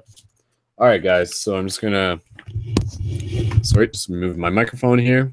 So Knight of Swords, just holding it up to the camera so that you guys can see it. So just the visual image of, again, for those of you just listening to the audio on this, there's well, I'll read what it says the visual images in a second, but there's like a landscape and there's like a tree with like some spikes sticking out of it, and there's a sword, and there's an eagle with like a snake in its talons, and then there's like a figure in the sky whose eyes are like super piercing, and there's like some spheres on the ground as well, and it's like a white ghostly eagle. So here's a Knight of Swords. So all right, so Knight of Swords, and I'll do the excuse me, gotta get in Morgan Freeman zone here. Might take a little bit to warm up, so just give me a second here. All right, so Knight of Swords, the image. rising above earthly events from several layers of turbulent skies. The cool glance of an alert mind appears. Hold on, I'm getting into it. Meaning, through the connection of the air elements with the fire elements, the creative power of thought unites with goal-oriented willpower. A masculine aspect of the air element is also found here in the Knight of Swords. The dynamic principle of fire can point out that it is high time to react to the challenges of life. I don't know if I'm doing I don't know. I need to practice my Morgan Freeman more. I feel I need to like drop it in. Too much pressure. Just do it in your normal voice. This is serious. Like it's a tarot card reading. It's pretty cool shit. Yeah, I'm gonna read it normally anyways. And stay tuned for more Morgan Freeman because I do just want to kind of be able to read it properly too. Meaning, I'm just starting over. Through the connection of the air element with the fire element, the creative power of thought unites goal-oriented willpower. A masculine aspect of the air element is also found here in the Knight of Swords. The dynamic principle of fire can point out that it is high time to react to the challenges in life. Thoughts and insight can reach the penetrating force of lightning and bring about massive revolution. Through the influence of the Knight of Swords, we can reach new convictions based upon clear-headed observation. So I'm just going to reread that part. Through the influence of the Knight of Swords, we can reach new convictions based upon clear-headed observation. These tell us that we are to bring about important changes in our life. When the old worldview no longer stands up to critical observation as it limits mental freedom. A fresh mind has clear differentiations abilities, and the openness to constantly broaden its horizons. The concurrence of thought, word, and deed is a major condition for using the positive aspects of this power, and also for attaining somewhat high-reaching goals. So let me just flip the page here, and sorry, I don't know if I'm holding the image there properly. Astrological significance: Mercury, Mars, Aquarius, fire, air elements. Keywords: mental agility, decisiveness, quickness, skillfulness, high-ranging ideals, critical observation, readiness to take risks, pioneering spirit. Traditional meaning: intelligence, logical thinking, sense of justice, freedom, disassociation, quick reactions.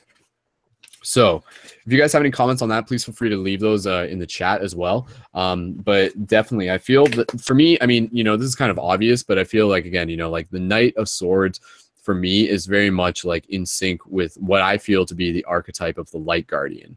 And again, you know, the Light Guardian is kind of like the ongoing bigger narrative that we talk about within the Paradigm Shift Central project. So like we refer to ourselves as shifters, but like another term for shifters is also Light Guardians, which is also kind of thought of as like the modern day Jedi, the gray Jedi specifically.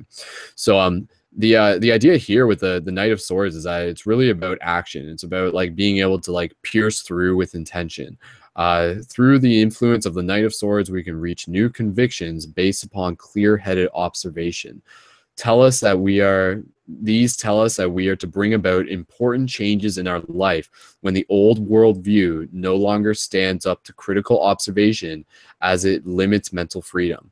So again, you know, like the Knight of Swords is a part of ourselves that is able to recognize when like things aren't working and when a paradigm needs to be shifted, when a new energy needs to be brought in, when a new pattern needs to be like here for us to be able to step into that aspect, which will continue to not only serve us, but will continue to serve all beings.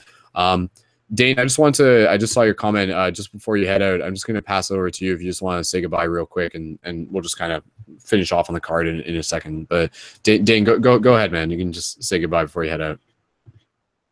You just got to check your mute. Mm-hmm. You're good. Go ahead, man. Yeah. Oh, cool. I'm glad you like the music. Yeah, just want to say you guys are amazing. I have to run. I've got a few things to take care of before I hit the sack.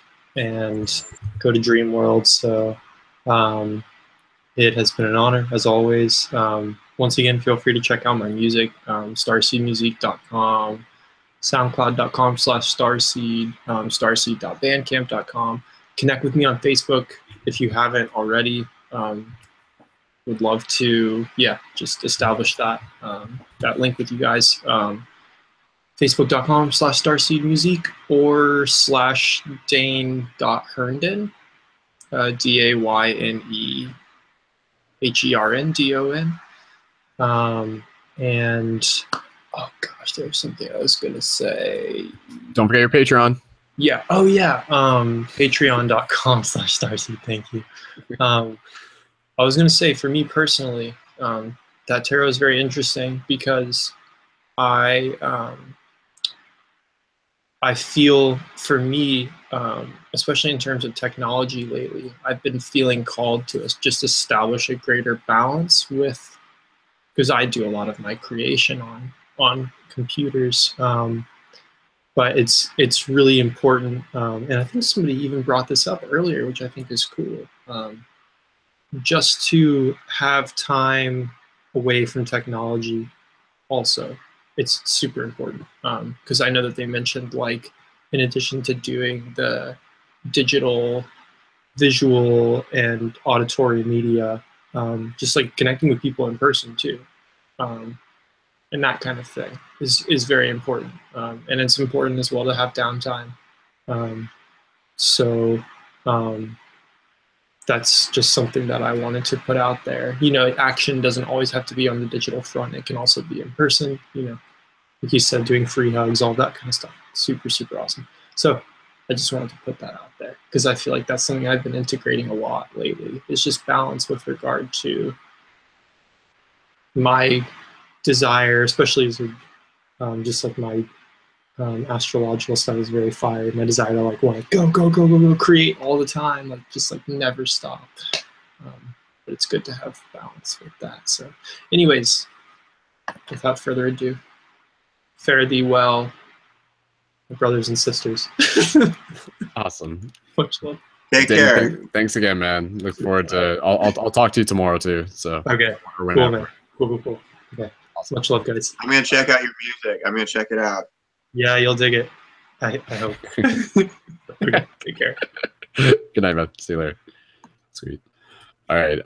So just going back to the Knight of Swords things, again, I think the Knight of Swords is a lot to do with like kind of like stepping into our courage, stepping into our own confidence, stepping into even like altruism, being able to do things for the service of others, being able to critically observe the bigger picture and be able to make the decisions of like when things aren't serving us. Like. This is a big question that I invite people to ask about anything in their life. Is what is it satisfying you, or is it serving you, or is it just satisfying you? Because there are some things where like it could be that where like like it may feel satisfying, but is it serving you, right? Where at the same time you can get other things that can serve and satisfy at the same time, like a delicious smoothie. Yeah. But yeah, like the Knight of Swords is kind of like the part of ourselves which we'll be able to look at like old patterns that will have to change, but also giving us the confidence and like the internal connection to be able to move through with them. And I'll just kind of like interpret like also kind of like my own thing within the Knight of Swords that personally I feel that kind of works with me is putting forth this idea of realizing how like outside of the now we actually exist as. Like a lot of people, they orient their action based on the idea that the future is kind of like this fog that we can't see through, or that is unknown, or that is only being created within every moment. For me to be personally like a light guardian and to enact the archetype of the Knight of Swords, it's really helped with the idea of like kind of knowing that the future already exists, where we have already accomplished the goals that we set out to do. So say, for example, if I'm like, like wanting to create an awesome video, I tap into the reality where that video is already created, and then I find my way to kind of flow through it, or find my way to pierce through the obstacles in my way in order to be able to get to that objective. You know, like even and again, I use this as a metaphor for creating a paradigm shift community.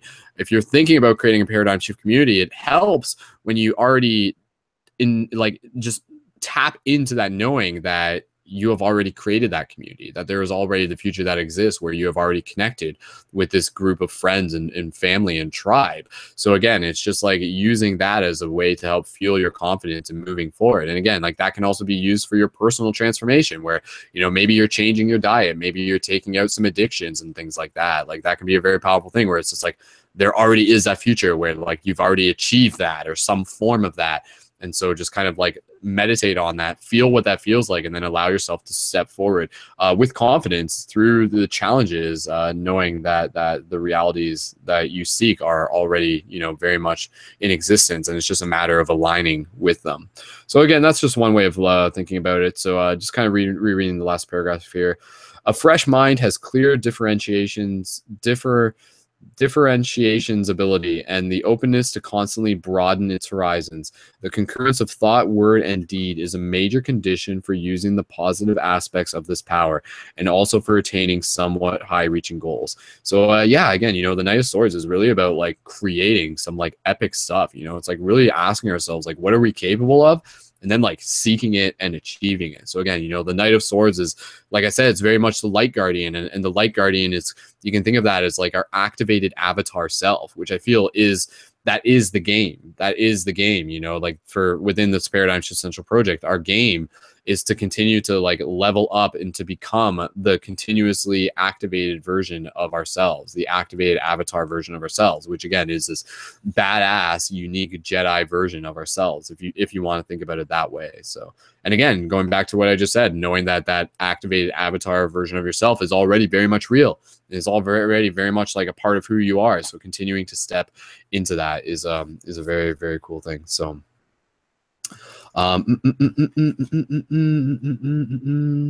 sweet. Okay. So go ahead. Unmute. Brian and Danny, was there anything else that you guys might want to share just related to? Dude, that's exactly what basketball players do. They imagine the swoosh happening before it actually happens. Like that's like as they're shooting the ball, they see it. They see the future. They see that it's already happened, and then it happens. So that analogy you said, it was very resonant. Yeah, that totally resonant. Struck a string. And Mickey's talking for me now. Mickey, shout out to this Mickey. is how I talk. I'm Mickey now. Oh, it's Mickey. Oh, wait, here we go. Boy. Oh boy. That was pretty good. Mickey. Mickey, do you have a message out there for all the boys and girls and men and women? Stay in school and don't mess around with those darn tootin' drugs. I'll tell you, I'm Mickey. Thanks, Mickey. Sweet. All right. Brian, Danny, was there anything else that you guys want to share just before we move into our meditation? No, man, it was a great show. I had a blast. Thank you. All right. Thanks, man. Thanks, man. Thank you, guys. Yep, it was a great show. Awesome. What else? No, dude, we gotta wrap this up. We're almost done. We're wrapping up. Brian, Danny, if you guys, Brian, if you can just include Danny's Facebook into the show notes if he wants it, or into the info, just send me a link for it. Just let me know if he wants his profile linked into the show, and we can add that as well. And we'll link in Brian's as well. So cool. All right, thanks, guys. All right. Okay, so just kind of checking in, guys. Again, shout out to everyone who's been tuned into this currently, giving you guys some ideas of numbers. We currently have about 15 people who are watching on YouTube, and this was broadcasted on Facebook, but screw Facebook. That thing sucks, but it does a decent job. I guess it's okay, and we work with what we got. Some people tuned in through Facebook, so shout out to those of you who might have tuned in through Facebook. And again, just shout out to our friend Nick for helping rebroadcast this through Facebook as well. And again, you can check out more of his content at Third Eye Horizon. That's the number 3 RD Horizon, and Eye Horizon, and I believe it's also Third Eye ihorizon.com is also the main website that they have for that. Yeah, so again, 3REDI horizon.com, and you can find that on Facebook as well. So I'll just post a link into that into the show notes. So again, huge shout out to Nick for helping rebroadcast this through Facebook and helping us reach more people there. But again, reminding you guys that you can always find the full broadcast through the YouTube, and again, you can even find the MP3s for this at Paradigm Shift Radio on iTunes, and you'll also find it in the show notes afterwards. But again, you can also find the MP3s for any of the broadcasts really easily when you just go to the main website and just click on the radio tab as well. And under the radio tab, you can even find our SoundCloud playlist, which also features music from Dayne as well, and lots of other awesome community members as well. So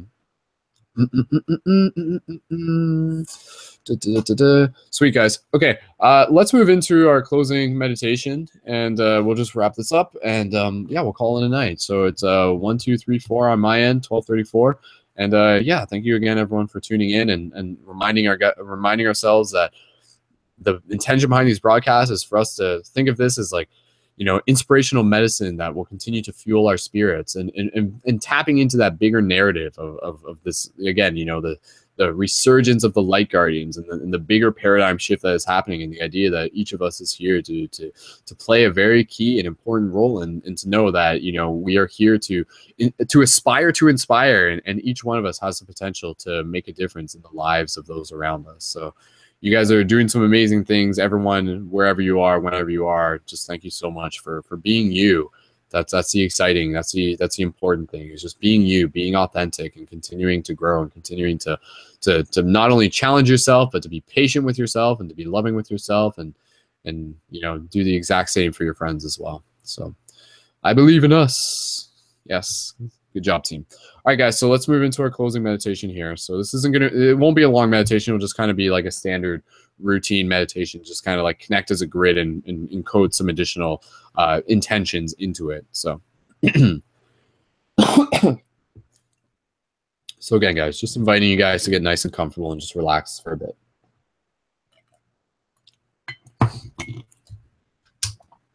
Sweet. Okay. So in this moment, just allowing your body to relax. We just want to take a moment here to just connect with the breath. So as you find your stillness, just allow yourself to gently breathe in through the nose and out through the nose or the mouth. Again, gentle inhales through the nose.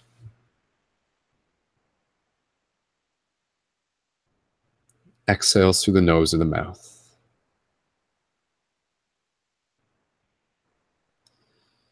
So as we continue to breathe, just allowing the rhythm of our breath to naturally unfold. The inhale meeting the exhale meeting the inhale.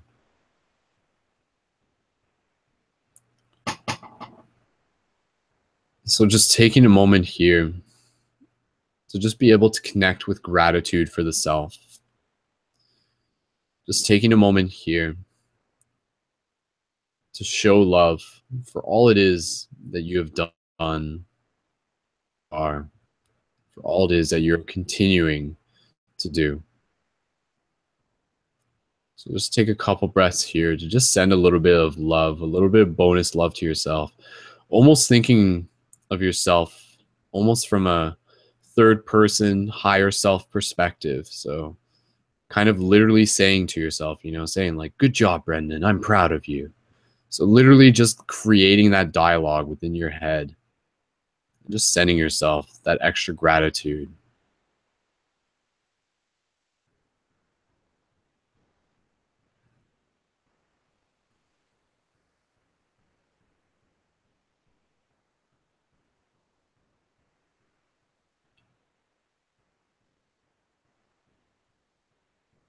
Good.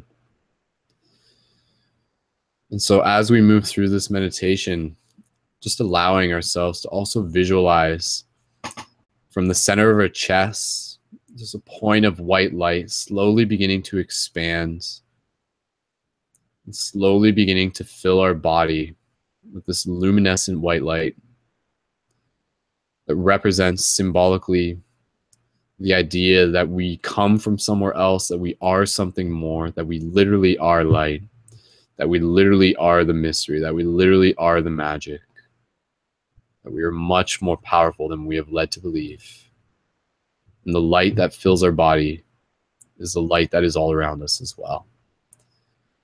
And it is not the mere fact that it's not the mere fact that we are light that makes us powerful, but rather it is through the remembrance and the knowing that we are light that makes us powerful, and our connection that we share with the light that is around us. So at this moment, if you want, you can gently put your hands on your chest and just kind of feeling your heartbeat here.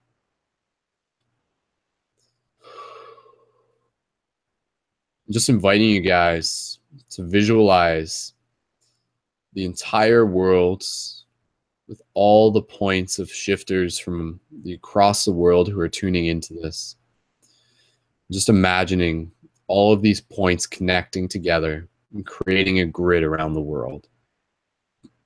And so these are shifters who are tuned in. These are shifters who are everywhere. In all reality, this is literally every single person, since the shifter is something that is within inside all of us. The potential to make a difference.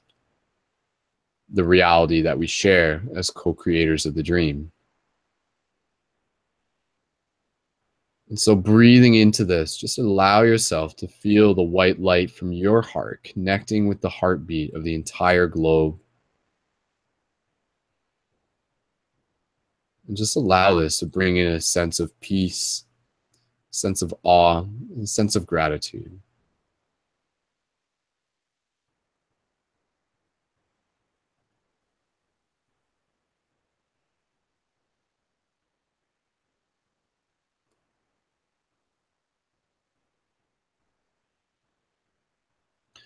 And so from here, in the same way we shared prayer for ourselves, let us project our signals of prayer out into the globe, out into all the corners of it, through all the far-reaching tendrils of the grid.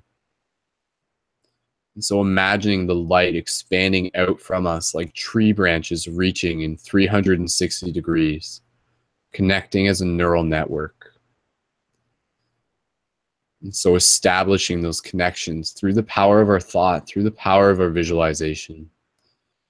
And just seeing these roots, these grids connecting all around the world. And so as we connect, as we feel this connection, allowing you, inviting you to send your prayer, to send your love, to send your intentions into this grid. So just reflect on the idea of what it is that you would like to put into the grid. So be that just simple things that you can say in your mind. So things like understanding, creativity, courage. Just take a moment here to just reflect on some words in your own mind that you would like to put into this moment, that you would like to see more of as the dream continues to unfold. So just breathe here.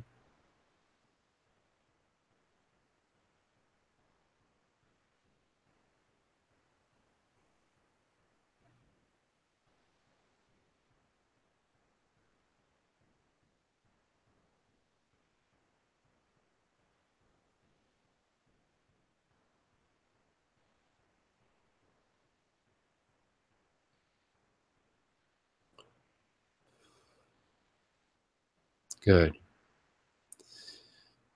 And so now, before we move into the closing this meditation, just allow yourself to be open to receiving whatever it is that you feel that you need, knowing that you're supported, knowing that you're nurtured by this eternal and internal connection to all of Source. So reflect in these next few moments of what it is that you feel that you would like to receive, what it is that you feel that you need for the ongoing journey, knowing that you do already have it inside of you, Or perhaps you would just like to be able to bring it to the surface. Or perhaps it is a new part of your narrative that you would like to bring into your path. So reflect on what it is that you feel that you would like to see, that you feel that you would like to bring into your immediate experience, be it today, be it tomorrow, be it a month from now. So just reflect. So again, that can be simple things such as calmness. That can be simple things such as confidence, creativity,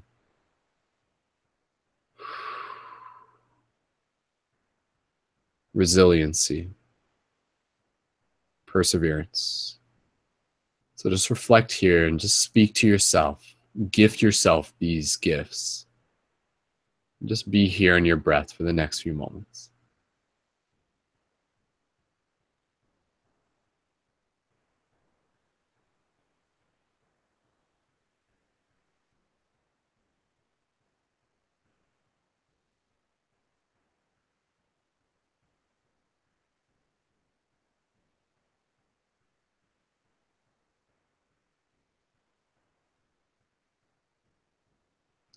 And so more than just single words, you can even bring in full concepts of what you would like to see.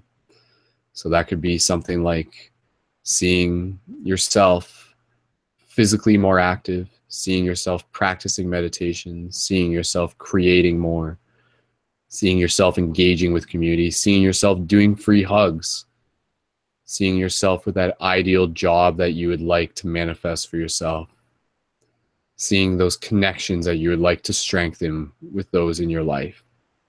So just reflect for the next few moments of what you feel you need and what you are free to ask for. Feel no shame in asking for any of this, so long as you know it comes from a genuine place. So just be here in the next few moments. And that place is to be able to grow. Everything that you need to become your activated avatar.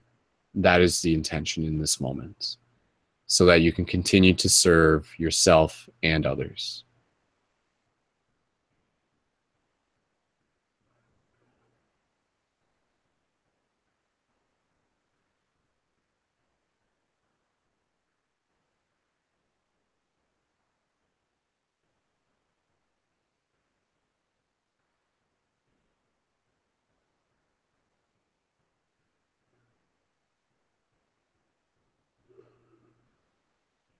Just take a couple more breaths here.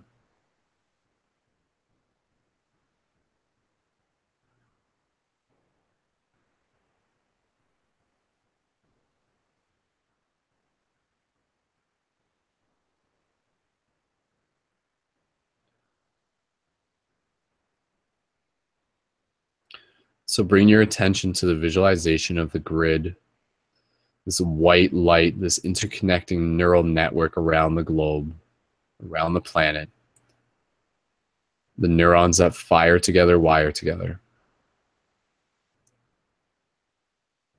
So again, just sending out gratitude and love to all the shifters out there, to all of us on our path, for all of us who have chosen to be here in this moment, to be a part of the bigger story, to be able to be a part of this beautiful and incredibly exciting moment in the history of the entire dream.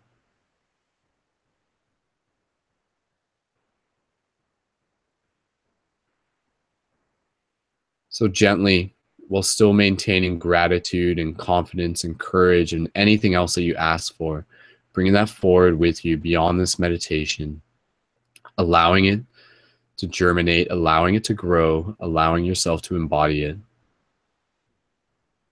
throughout this moment and ongoing.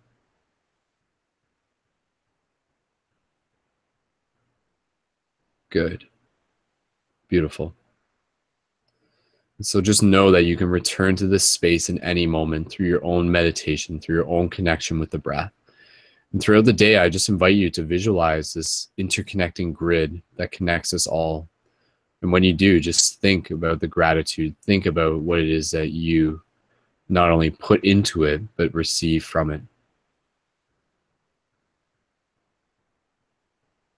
And so slowly you can lift your hands down from your heart if they're still there.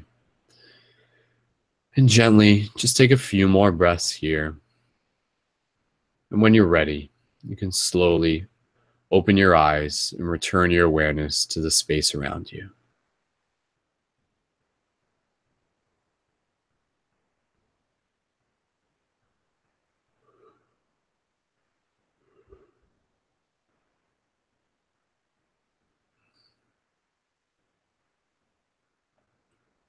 Beautiful.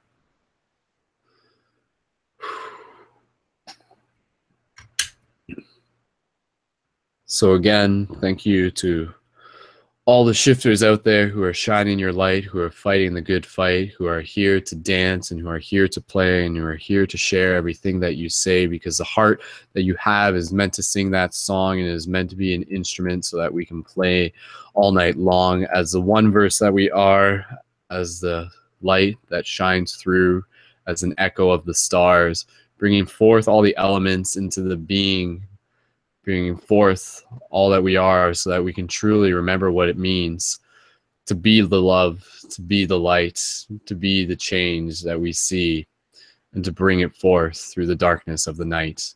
So light guardians, stand strong, and light guardians, stand tall.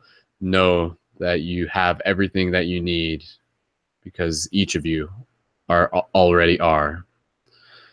So much love, guys, to all the shifters out there. The infinity within me, the awesomeness within me sees the awesomeness within you. So sending it out into the grid. So awesome, guys. All right, guys. Yeah, with that said, we're gonna wrap up this broadcast. So again, just reminding you guys, in terms of the schedule for next week, just stay tuned and check in. I haven't fully decided, and I apologize for this. In terms of what the next broadcast will be, like I said, maybe it'll be a global meditation. Maybe it'll be a dream class. I gotta sit and meditate with it. So that's some of the work that I gotta do. But there most likely will be another broadcast again Thursday at 9:36 p.m. Eastern Standard Time, as per usual. But again, between then and there, really inviting you guys to just be able to tune into the main website on a regular basis. And again, that's just jumping on the main website at live.paradigmcentral.com, jump into live chat, report in, and yeah. Really looking forward to seeing what ongoing creations. So again, if you're an artist, if you're a conscious media creator, get involved. Let me know if you have content that you want to be able to help share through the community, and we'll help create some quest journals and put it out there. And yeah, lots of ongoing awesome stuff. So inviting you guys to get out there, do the little things in your community, do things like free hugs, plant the seeds, create a paradigm shift community. And again, you can always add your support on Team Patreon, patreon.com/Brendon Culliton. Sign up for a micro donation of $3 to $5 a month. Get your Shifter Booster Kit. Add ongoing support to the ongoing evolution of the Paradigm Shift Central project so that we continue to reach more people and open up into ongoing realms of possibility and adventure.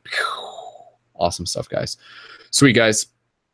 So yeah, we're ready to wrap up this broadcast, and I'm just gonna say, Brian, Danny, is there any last words that you guys have before we officially wrap this up? I'll just allow you guys any farewell, good night, anything you guys want to say? We're too caffeinated, man. You guys are caffeinated. Awesome, guys. Thanks, guys. Well, thank you guys for joining in. Thank you. Thank you, Danny. Thank you, Brian. Awesome, guys. All right, guys. So you guys can just join in on one last time as we just say farewell to the people of the internet by just making some noise and doing some wolf howls, and invite people tuning into this. Even if you're just listening to this in the future, feel free to join in a little wolf howl and animal noises. So sending out some love to all the people tuned into this. So make some noise for all the other shifters out there. Good night, guys. We love you. Tune in next week.